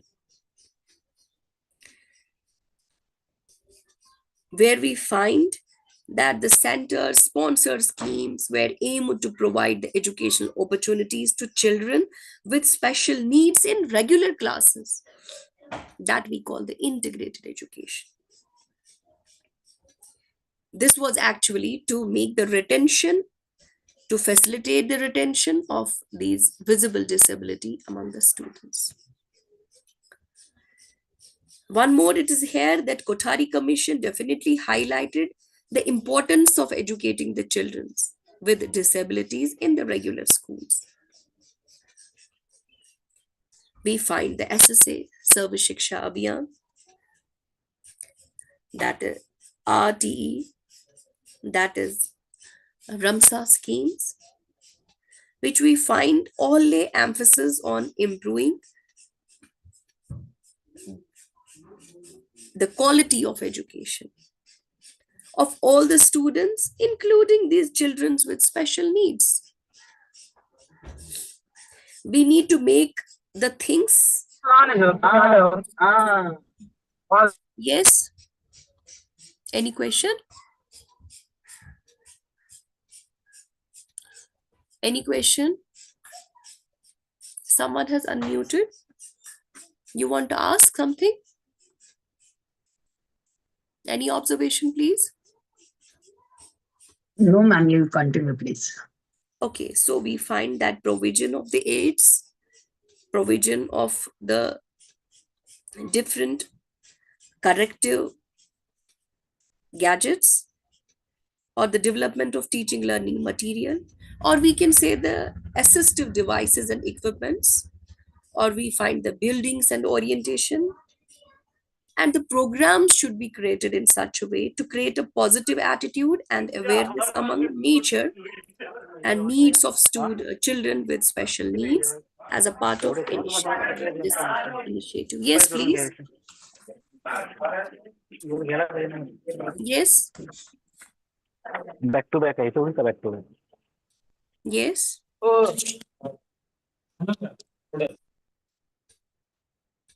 Yes.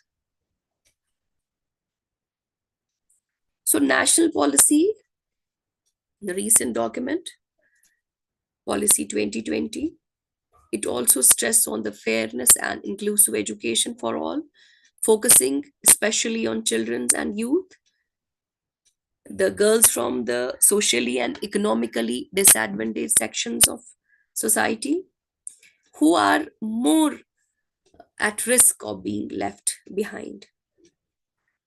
So we find the government of India come up with the policy which includes the minute-to-minute details, minutely detailed recommendations. If we can implement it in a best possible manner, this will definitely prove as a catalyst for inclusive education. And definitely this will help us to bridge the gap between expectations and the reality of inclusive education. So this policy, as we have all read, inclusive education structure and inclusive education culture in our school system through infrastructure support and making corresponding change in curriculum, where we should try to incorporate the human values as respect of all persons, where we should focus on empathy, tolerance, human rights, gender equality, global citizenship, inclusion, and equity. So this is the policy which calls upon the stakeholders to overcome the barriers and remove the biases and stereotype through the sensitization programs, where it aims to promote inclusion.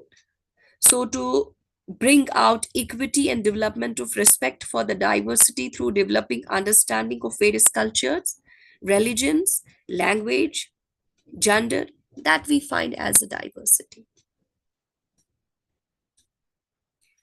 So we need to frame the school complexes in such a way that they should empower education from the perspective of inclusion. So definitely the policy has stresses that join the hands for providing all possible supports for school children with different abilities. So equitable and inclusive education definitely is covered under this policy 2020, where we find that it has given the 360 approach to address the all aspects of society where we are in. So this is the policy perspective. So we find from this that inclusion is the deliberate act. It We should feel the safe and encourage the participants. We need the inclusion as an act of mixing the work, making the mix work, where every individual gets the maximum development, is acknowledged and labeled, where everyone should feel the safe and encouraged, where the full participants where everyone is encouraged to participate fully, where we want to equal footing of everyone. So we need to go with it. So we find that it is a process that allows each individual to feel accepted, appreciated, and safe. So it is 5:05. Can we have the 5 minutes break? And you can, meanwhile, you can ask the questions. Then we will start again. It is a long time of 3 hours. So I want to Yes, have ma'am. a break of 5-7 minutes. Yes, ma'am. Okay, please. Yes, So I ma'am. want to Yes, have some water. Then we will proceed because it seems that continuing it seems.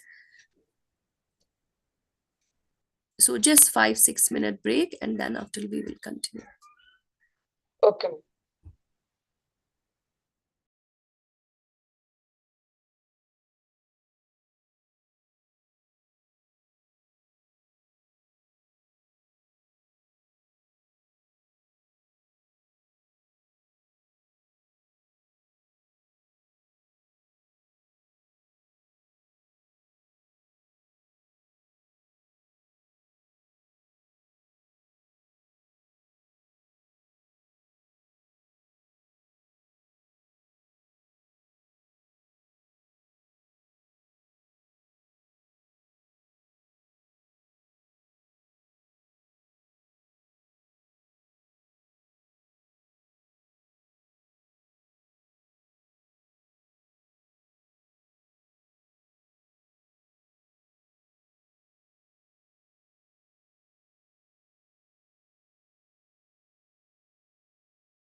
Mike mic आणि camera पण ठेव.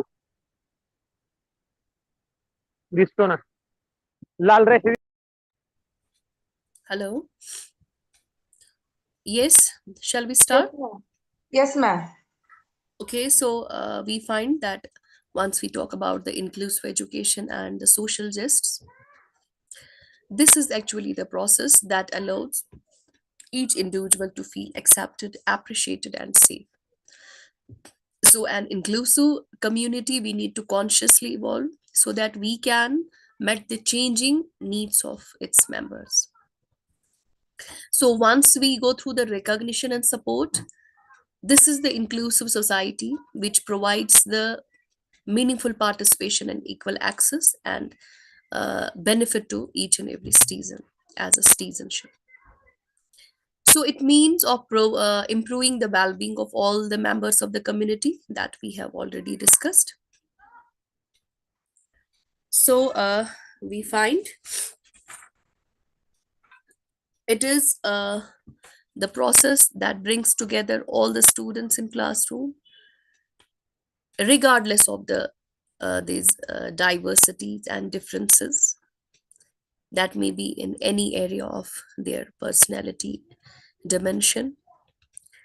And our very basic way is just to seek out the maximum development, help them to develop to the maximize of their potential. So this inclusive education and social justice is actually the process where we not only recognize and label, but we value the individuals in every respect. We recognize them, we respect them, we give them the worth, and we celebrate their individuality. So we try to ensure through this very uh, process of inclusion that different learners may be having the diversity with the home, with the family lives, with the language, with the geo-economic, with the geographical aspects, with the social contexts, with the way of living. They are being taught by using the strategies that we want to tailor as per their individual needs.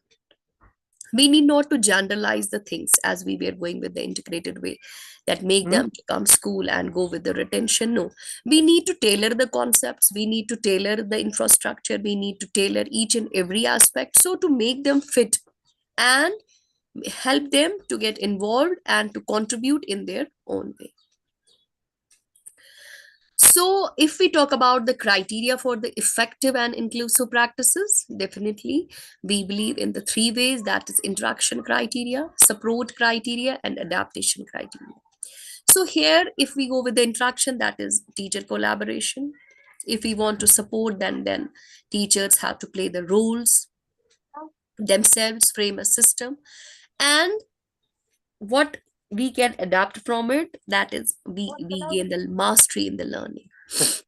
Similarly is the teacher and people collaboration, then people only people collaboration where particular teacher will play the role, or where in the participation of people, or where adaptation can be done by having the classroom facilities and learning environment facilities where different kinds of instructions can be provided. Yes, once we talk about the role of this teaching learning process, in mind there comes always first and foremost, that is the role of teacher. So for the very basic of social inclusion and educational policies, we find that we need to ensure that all members of the society have equal access to education so that academic. मी त्याच्या आजी गायब आहे. Yes, yes, any question? Yes, someone No, wants to ask no, ma'am. something. So we find that initiatives of providing the financial and scholarships to each and every individual is required. Yes, किसी का तुम madam गलती से mic कोई तुम्हें mic ये कर रहा है, उनको सजेस्ट करो. please mute your mic. If you want to ask something or you have certain observations, then only unmute. If not, then please keep your mic on mute. So we find that curriculum reforms, we need to reflect the better experiences where the need of diverse student population is addressed. So the key aspects of promoting the social inclusion is that we need to address the educational policies. We need to address the different recommendations of discrimination. We need to give the representation to underrepresented groups and implement this diversity with the value and force. So we find that key goals of new policy that we have read is to promote the social welfare by providing the inclusive and equitable education for all. So where we find that finally the government has come up with such a policy which brings a sort of shift in inclusive education, where emphasis is on the inclusive education culture, where it has been incorporated that human values and respect for all the individuals should be there, where the teacher has been elevated to a level that a great responsibility is on the shoulders of teacher. So it is better to get to know that role and responsibility of teacher, that helps us to bridge the gap between this exclusion and inclusion. How can we cross the divide? Here comes directly the role of a teacher. So in role of teacher, we definitely find that teacher plays a pivotal role in creating an environment where students feel welcome, respected, valued. So this means that using an inclusive language of promoting empathy and fostering the culture of acceptance, we should believe that every student is having the unique potential. We should imagine stepping into the classroom where diversity is the norm. We as a teacher should believe that classroom is where we do have the colorful gems, where a teacher should act as a thread that weaves all the gems and makes it a stunning necklace of captivating learning, where the teacher needs to proactive with the with the moral nests, where we find the teacher must be knowledgeable about the diversity of the needs. So by doing this, teacher is able to identify the learning disabilities, behavioral change, and any other special requirements that one identifies. So every time teacher can tailor their teaching learning method and material to meet the needs and demands of each and every student. So first and foremost, we should start with differentiated instructions. So teacher in inclusive education should thrive on differentiated instructions. A teacher must adapt their teaching strategies to accommodate various learning styles and abilities. This may involve like modifying the lesson plans, using some alternative assessment methods, or we can provide an additional support. So sometimes there is a lack of resources, and that challenge, or rather we can say that toughens the challenge of a teacher, where we find the shortage of essential resources. So in this very aspect where we find the scarcity of the resource and environment, teacher need to use their teaching learning and problem solving skills wisely, where we as a teacher should find the creative solutions where we can fill the gaps. At the same time, teachers should receive the comprehensive training. They need to navigate the diversity and dynamic trians of inclusive education. Teachers should rely on continuous professional development program, and this can help to assess helpful resources. This can empower them to gain the skill and knowledge. Just once we talk about the NEP, National Policy 2020, which has given the due importance on capacity building, on professional development of the this teachers, where we find that teacher must be skillful at speaking, inclusion in clearing the doubts and fostering the understanding power of words. We find that teacher should have the brighter and more inclusive future with everyone. One more is there, that collaborative teaching we can involve. By this collaborative teaching, we can ultimately benefit all the students. We can have the individualized education plans.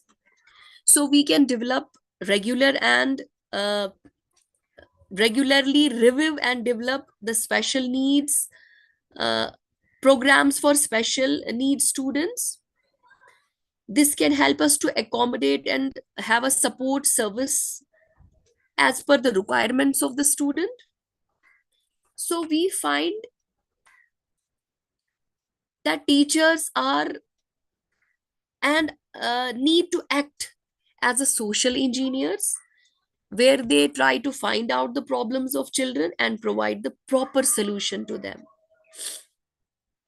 So we find that education means to develop the skill regarding the head, hand, and heart. So once each child has a right to education, it means we should develop the skills. That should be the actual aim of education, where we try to minimize the inequality, poverty, and ignorance, where we have to tell and welcome the education system, where we can teach and train all types of students, whether physically, mentally, economically, or socially diversified or challenged. So teacher has to play a significant and magnanimous role to cross the divide and to fulfill the divide. So this is actually where we can, need of the hour is to develop the positive attitude. Need of the hour is that we should accept this diversity by heart. We should accept each and every individual as a person in whole and in toto. Second is that school should have the well preparedness to go with this social inclusion and inclusive type of education. Where the need of the hour is, we find that resources and support are very much required to modify the structure, to develop the structure that is very much related with the each and every individual, where we need not to empathize but make them to respectively as an individual work as per their own potential and level. The need of the hour is that we should focus on the individualized programs, where we should accept the personalized learning. The students are learning by their own pace and style of learning. So the curriculum should be flexible to the extent that every diversity is accommodated, every student is addressed, and the skills are incorporated. Skills of head, heart, and this hand are very much incorporated, that actually paves the way for the best and respectful living of the individual. Definitely this relates with the sustainable education goal, which is one of the goals that we have to attain with the very near future, where we should provide, the stress has been given that we should provide the quality education, where the universal primary and secondary education should be given the due importance, where the early years of life should be catered as a significant stage, where early childhood and development and universal primary education should be given the due importance, where education for sustainable development and global citizenship should be given the very much approval. So we find that education liberates the intellects, unlocks the imagination, and is fundamental for self respect. So we find that we should educate modify the behavior of the students in such a way that they should not get indulged, they should not find themselves in the prisms uh, of this diversity. This should be kept as a rich experience, and we should liberate ourselves from the very boundaries of intellect, thinking, perception, and sensation. We should help them as a teacher to unlock the imaginations and power for the fundamentals of self respect, enjoy the dignity, have a good self esteem and confidence, and contribute as per the as per the potential present in an individual. So we find that education is the key for prosperity and opens a world of opportunity. It makes possible for each of us to contribute progressive and healthy society. And then lastly, I will take the questions. We are having 30 minutes. We will have the question answer session. There is nothing more unequal than the equal treatment to unequal people. So what we were discussing from last 3 hour, this 2.5 hour, that we find that we need to address the things as they are. We need to recognize them as they are. We need to acknowledge them as per their own normalcy. We need to provide the equal treatment to every individual that they are in demand. So nothing is more unequal than if we are providing equal treatment to unequal people. So people with special abilities, people having different this potential abilities and ways should be addressed likewise. This only can help us to have the quality education. This can help us to aim at ensuring the inclusive and equitable education, and this can help us to promote the lifelong opportunities for all. And this can help us to ensure that all boys and girls complete their education, and our an aim should be to have to provide them equal access and affordable training and education, to eliminate all the disparities like that of gender, wealth, geography, caste, creed, color, make them to have the universal access, help them to have the leading and relevant effective learning outcomes, help each and every individual to have the affordable and quality education. So we find that we should get liberated, we should unlock our imagination, and we should bow for our respect, where we could find ourselves as a unique individual. So with this, I have completed my presentation. Now this is the time. We are left with 30 minutes. We can have question answers and observations, if any, and queries. Please go ahead.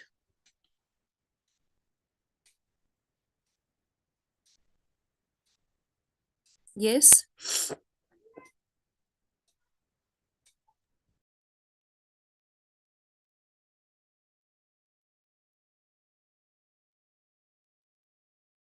If anyone have any questions, please ask.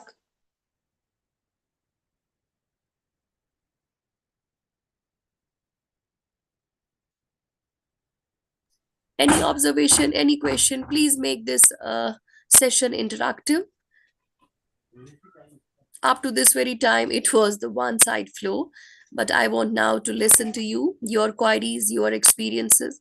This is just a matter of position that I'm here and you are there as a participant, but we are all the same teachers and intellectuals. So I want to listen to your experiences. Kindly share your experiences, your observations. I will love to listen and welcome all that queries that that you will put forth, please.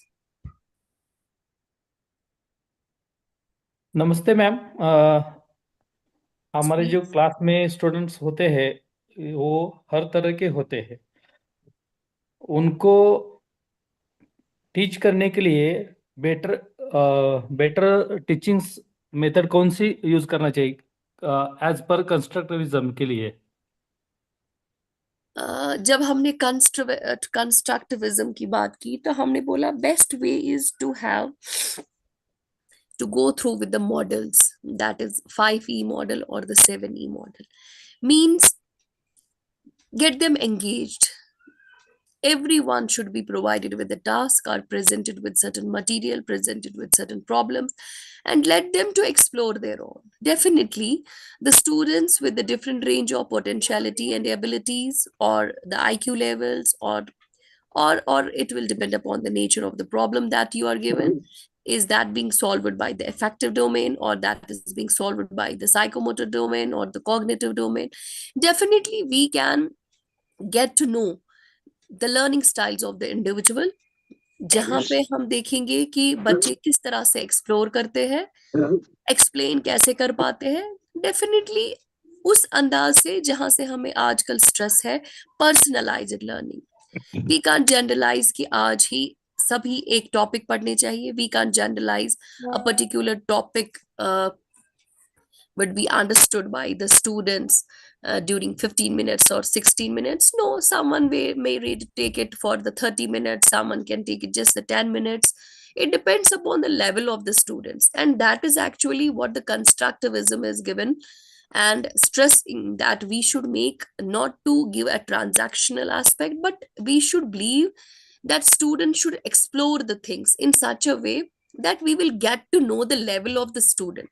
We will get to know the different intelligence present in the student. Not necessary that someone is good in reading, someone is good in comprehension, someone is good in the artistic nature, someone is good in creativity, someone is good in composition. So gone are those days that once we stress upon the academic aspects only and scholastic achievement, but the time has come where we should give the due stress on the different intelligent factors, where we should believe on the multiple intelligence, where we go with the logical aspects, mathematical aspects, where we go with the kinesthetic aspects, where we go with the this natural aspects. The way one is inclined to should be rated likewise. लेकिन students के लिए जो syllabus होता है एक ही सबके लिए एक ही होता है, तो क्या करना चाहिए उनके लिए? So we should syllabus shift to the different pedagogy. The methodology that we are using should be diverse. The concepts that we make to that we find, that I highlighted in my presentation, the role of teacher. Once we talk about the role of teacher is very, very, very important.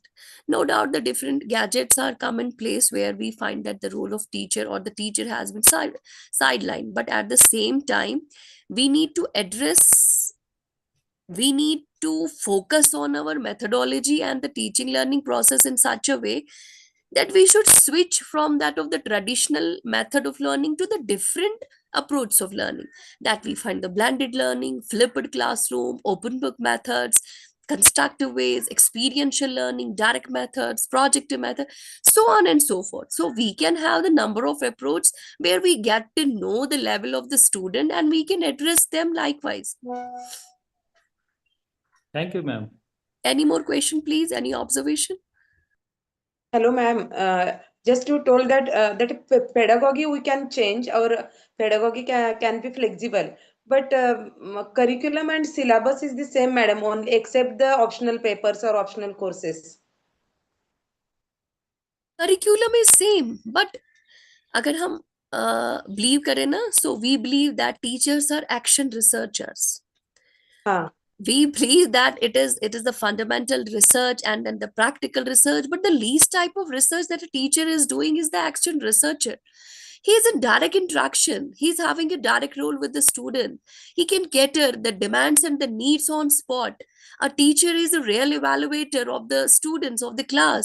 So we believe that while framing the syllabus, while having the different this frameworks, we should involve the teacher, because teacher is the actual evaluator and can provide the basic feedback where policies can be framed up to the mark.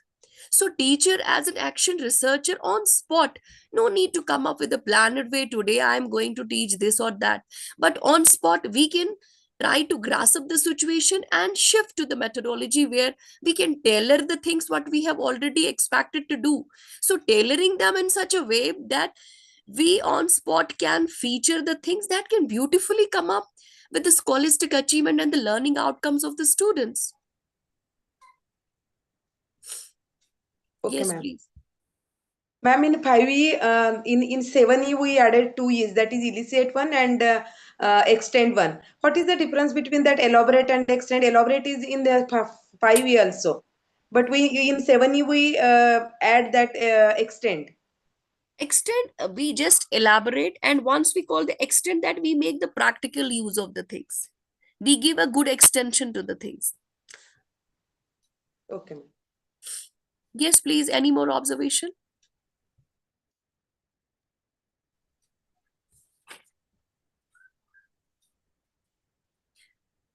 Yes, please share your experiences. We are from the same field, we are from the same caliber, we are from the same stage, so we will love to share the experiences, so to get ourselves much more nourished, much more updated while exchanging the ideas.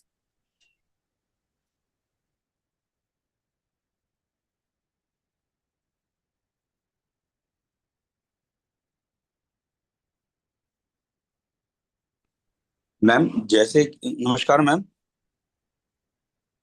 Please hello proceed. जी। हाँ ma'am, मैं ये कह रहा था कि जिस तरीके से आज हमारी जो क्लासेस हैं वहाँ नंबर ऑफ स्टूडेंट्स जो हैं कंपेरेटिवली जो टीचर स्टूडेंट रेशियो है वो बहुत अधिक है हमारे यहाँ।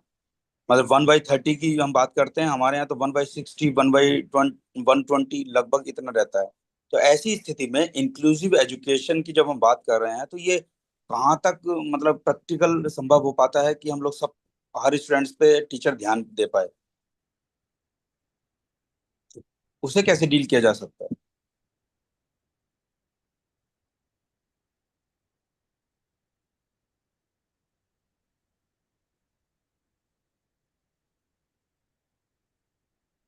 Hello ma'am, am I audible? Yes, sir, you are audible, but maybe ma'am is not. Okay okay Some okay internet issue Please with repeat that. your question. I didn't get it, some network problem. Okay okay ma'am. Please repeat your question. हाँ ma'am नमस्कार ma'am, मैं ये कह रहा था कि जिस तरीके से हमारी क्लासेस हैं वहाँ पर नंबर ऑफ स्टूडेंट्स कंपेरेटिवली ज्यादा हैं, जो टीचर स्टूडेंट रेशियो है वो बहुत ज्यादा है। अब ऐसी स्थिति में इंक्लूसिव एजुकेशन के लिए कैसे ये संभव हो पाता है प्रैक्टिकली कि हम इंक्लूसिव एजुकेशन सबको साथ पढ़ाएं और ऐसी स्थिति में सबको हर स्टूडेंट्स तक टीचर की एक्सेस हो पाए, ये कैसे संभव हो पाता है? इसीलिए तो हमने जब once we discuss it the policy perspective, and we come to know that we need to cut down the student ratio, student teacher ratio has been given, that one teacher for the 30 students maximum, and then only we can have a good impact and we can realize the goals and objectives. Okay, so if the ratio exceeds, so definitely there are certain loopholes, there are certain these weaknesses that we need to readdress. But if we go through the policy frameworks, then the ratio of student teacher has been given, which can definitely lead to the good student teaching learning output. Okay ma'am, लेकिन ma'am बस बात यही आखिरी है कि NEP 2020 भी आ गई। अब उसमें इतना बड़ा आप देखते हैं कि एनईपी 2020 में इंफ्रास्ट्रक्चर प्रॉब्लम्स आ रही हैं, हमारे पास इंफ्रास्ट्रक्चर नहीं है। उसके कारण हम जो भी अच्छी चीजें एनईपी 2020 में है वो रियल अगर रियलिटी में जाके देखें तो वो इम्प्लीमेंट नहीं हो पा रही है। अब ऐसी स्थिति में ये इंक्लूसिव एजुकेशन का भी जो हम बात करते हैं ये भी मुझे तो नहीं लगता कि अभी 1/30 का रेशियो हम कभी अचीव कर पाएंगे। इवन जो कॉलेजेस हैं वहां तो बड़ा मुश्किल काम है। Yes, if we see the document, policy document, that's very comprehensive and nice, and a very good document, we can say. But once it comes to the practice, definitely there are different certain weaknesses, or we can say that we are not prepared fully. We need to prepare. Okay, so it's by nature that once we plan for a change, definitely that can't be fully suited at one time. So gradually and simultaneously we can find the things that with the time we can focus on, we can overcome the challenge, we can relate it. But if we see the policy 2020 as a document, it's to me it is a beautifully crafted and very good document. If put in practice with the good separate and the availability of the resources, that is the requirement, definitely this can revolutionize the whole education system of India.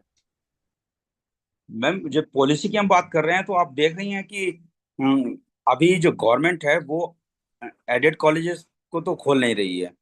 Government self finance colleges को ज्यादा promote कर रही है। और self finance colleges एक तरीके से just a shop, एक दुकान की तरह है। वहां तो आप देख रहे हैं कि डिग्री लेने के लिए बच्चे जा रहे हैं। तो ऐसी स्थिति में कब ये पॉलिसी वास्तव में इम्प्लीमेंट हो पाएगी, मुझे थोड़ा सा संशय लगता है। बाकी ma'am thank you very much.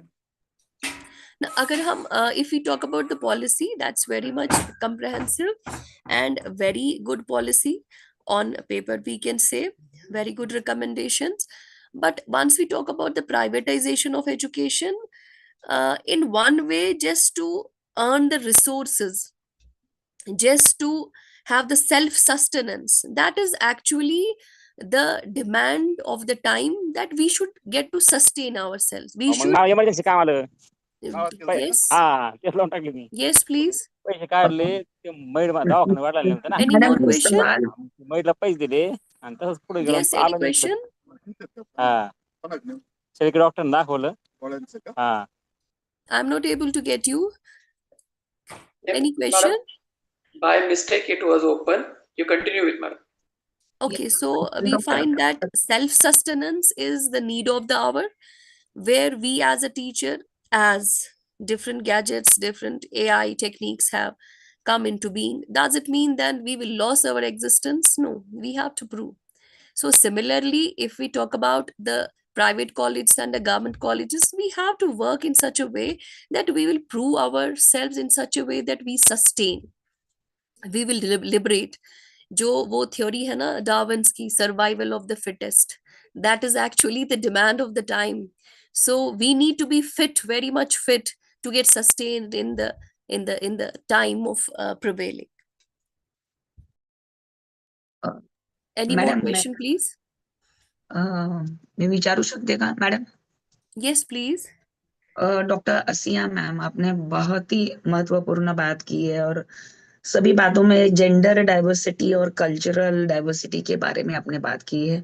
और भारत एक मराठीत खूप छान शब्द है कि बहुसांस्कृतिकता के बारे में बात किया जाता है कि इतनी संस्कृति एक साथ है। पर हमारे जो विद्यार्थी सामने बैठते हैं तो वो 2 या 3 दिन में ही समझ में आता है कि वो हम हमारे साथ ही व्हाट्सएप यूनिवर्सिटी में से जो मैसेजेस बाहर जाते हैं और जो मतलब जो कुछ बातें चल रही है उससे वो ज्यादा पढ़ रहे हैं। इस सब सिनेरियो में बच्चों को पढ़ाते वक्त बड़ी तकलीफ होती है, क्योंकि आज के इसमें पूरी सामाजिक इसमें एक सांस्कृतिक भौतिक जातीय व्यवस्था के बारे में बहुत से वाद शुरू है।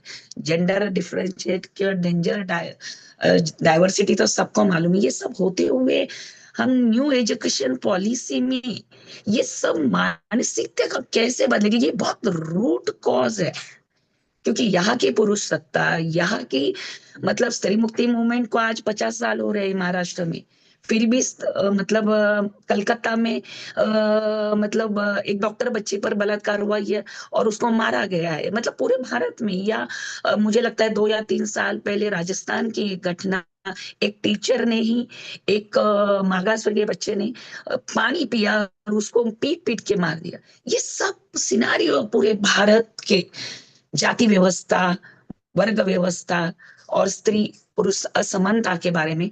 हम एनएपी 2020 के बारे में सब लोग बहुत बातें कर रहे हैं, पर मुझे लगता है कि सामाजिक प्रश्नों को अलग करके इन बातों को बहुत जल्दी मतलब एजुकेशन सिस्टम में हम ला पाएंगे क्या, ऐसा मुझे नहीं लगता है, मुझे थोड़े संदेह होता है।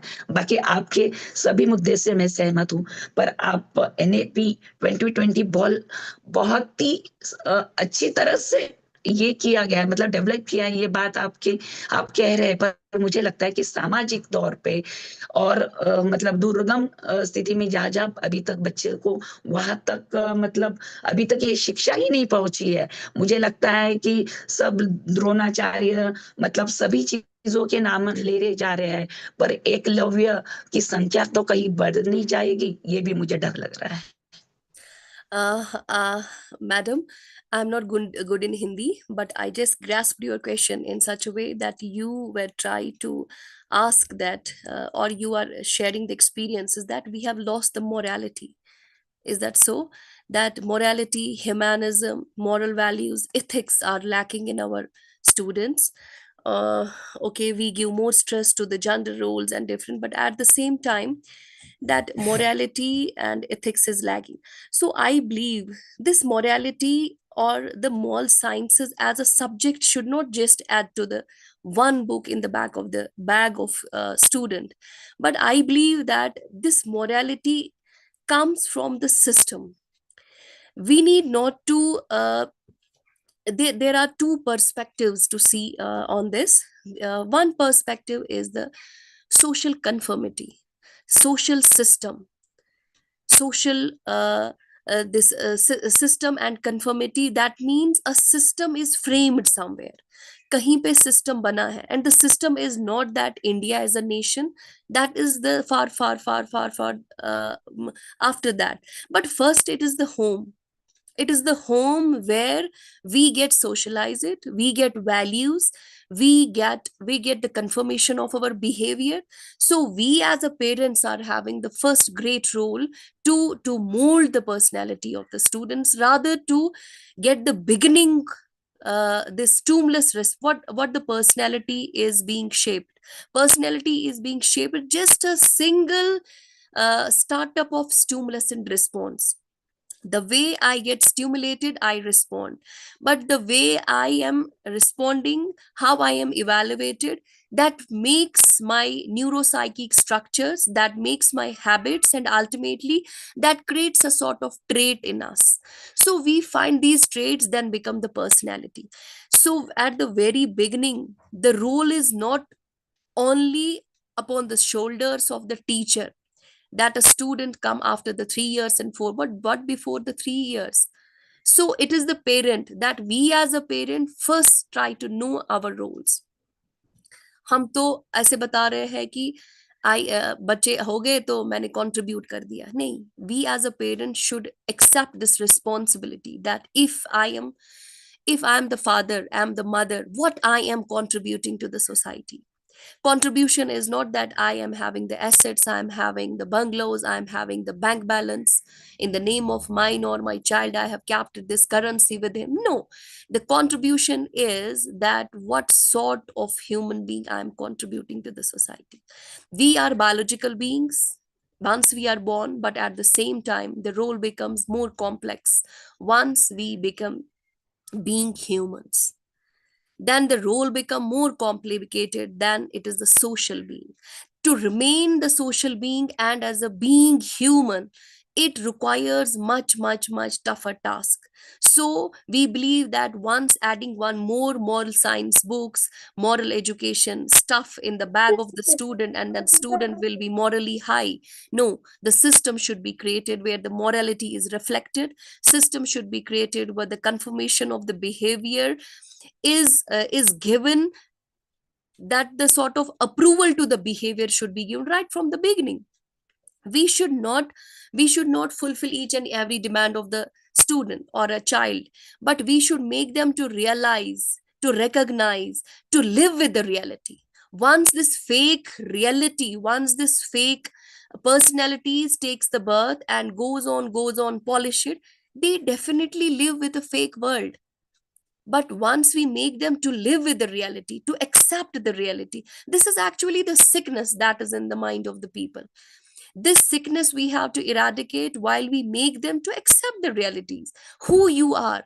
Make them to get understood that every stage of life, who you are. It is not always that we identify ourselves with our father and mother. My mother is this, and then I am having the label. No, I always use it to tell my children, who are you? You are the way you will work. You are as you work. So it means that we should not shield the child, that I am here for you. No, they have to strive, make them to have the self dependence right from the beginning, just earn from themselves, just to get to know the value of each and every second.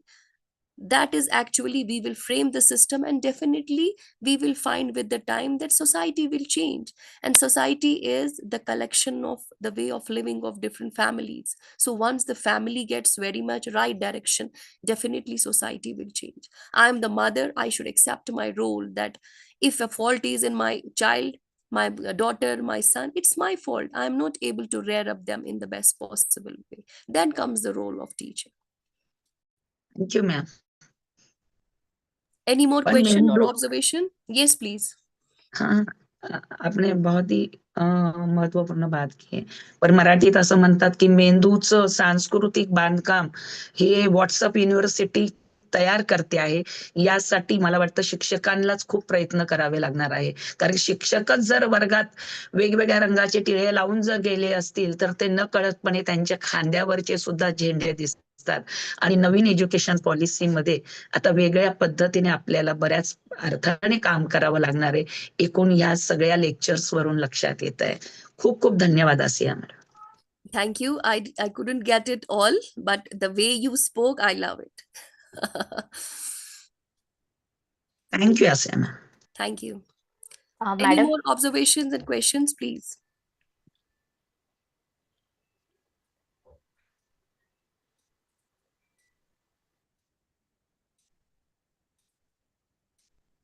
If you don't have any observation and questions, we will go for vote of thanks.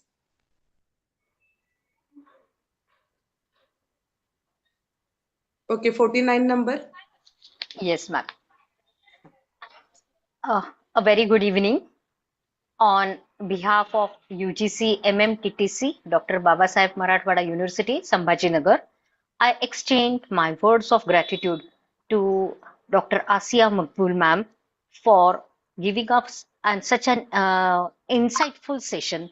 Madam has enlightened us on the topic inclusive education and social justice, bridging gaps in students' participation. Madam, you have enlightened us and given a deeper understanding of how learning and human behavior go hand in hand. Madam has focused on the following points: learners how learners are diverse and how one should understand the diversity among the learning methods, uh, to whom we are educating, who are our learners, what they really demands, learning in the education environment. Again, learning and the learners differ from person to person. Diversity. What level do we have value differences? Then role and responsibility of the teacher. Madam has also focused on sustainable educational goals. The role of the teachers were more significantly focused. Madam has also highlighted about the flipped classroom, hybrid mode, student engagement strategies. Um, Again, I would like to say that the interactions what we had in between was focusing on about how in the pattern of NEP or in the scenario of NEP, the role of the teacher is changing. But at the same time, we also have to focus on the learners, as you have already focused that there are different types of learners too. I also thank our participants for joining with such enthusiasm and for making this session very interactive and meaningful. A special thanks to the organizers, faculty, and team members who work tirelessly behind the scenes to make this sessions and the program more successful. With these words of gratitude, we conclude today's session with the hope that the knowledge we gain will guide us in our personal as well as in our professional journeys. Thank you. Have a great time ahead. Thank you. Thank you you, so ma'am. much. Thank you. Shall I take the leave? Yes, ma'am. Thank you very much. Yeah. Thank you so much.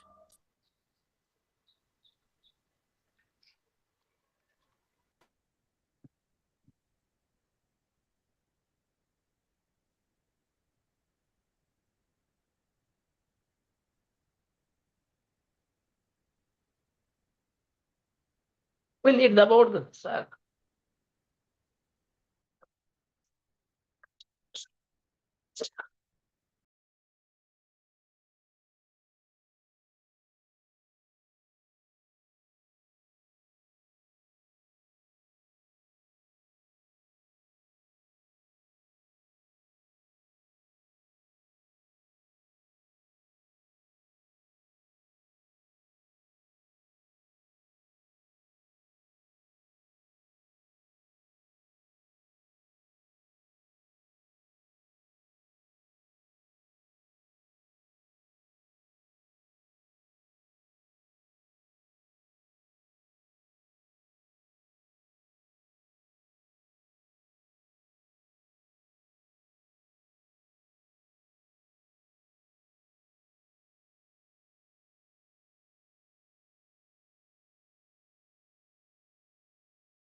Hello Mukta ma'am, yes sir. कुछ रह गया है बाकी या leave करें?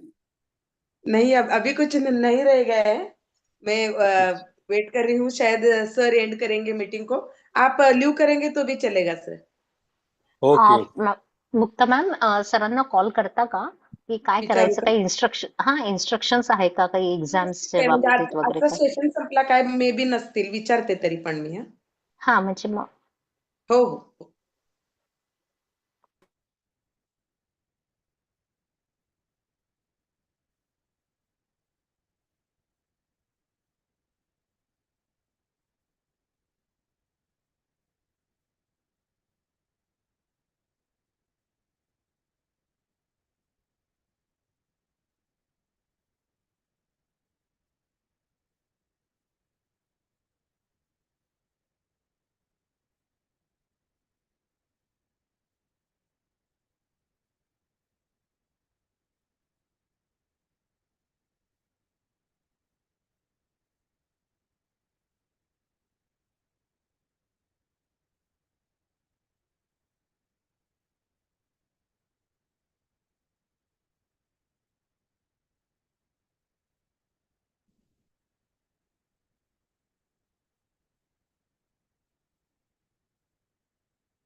Madam, sir phone receive करत नाहीये.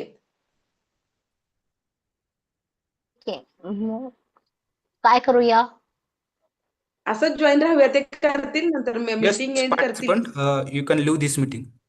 Okay. Okay, thank you. Yes, you can leave this meeting. Thank you, sir. Thank you.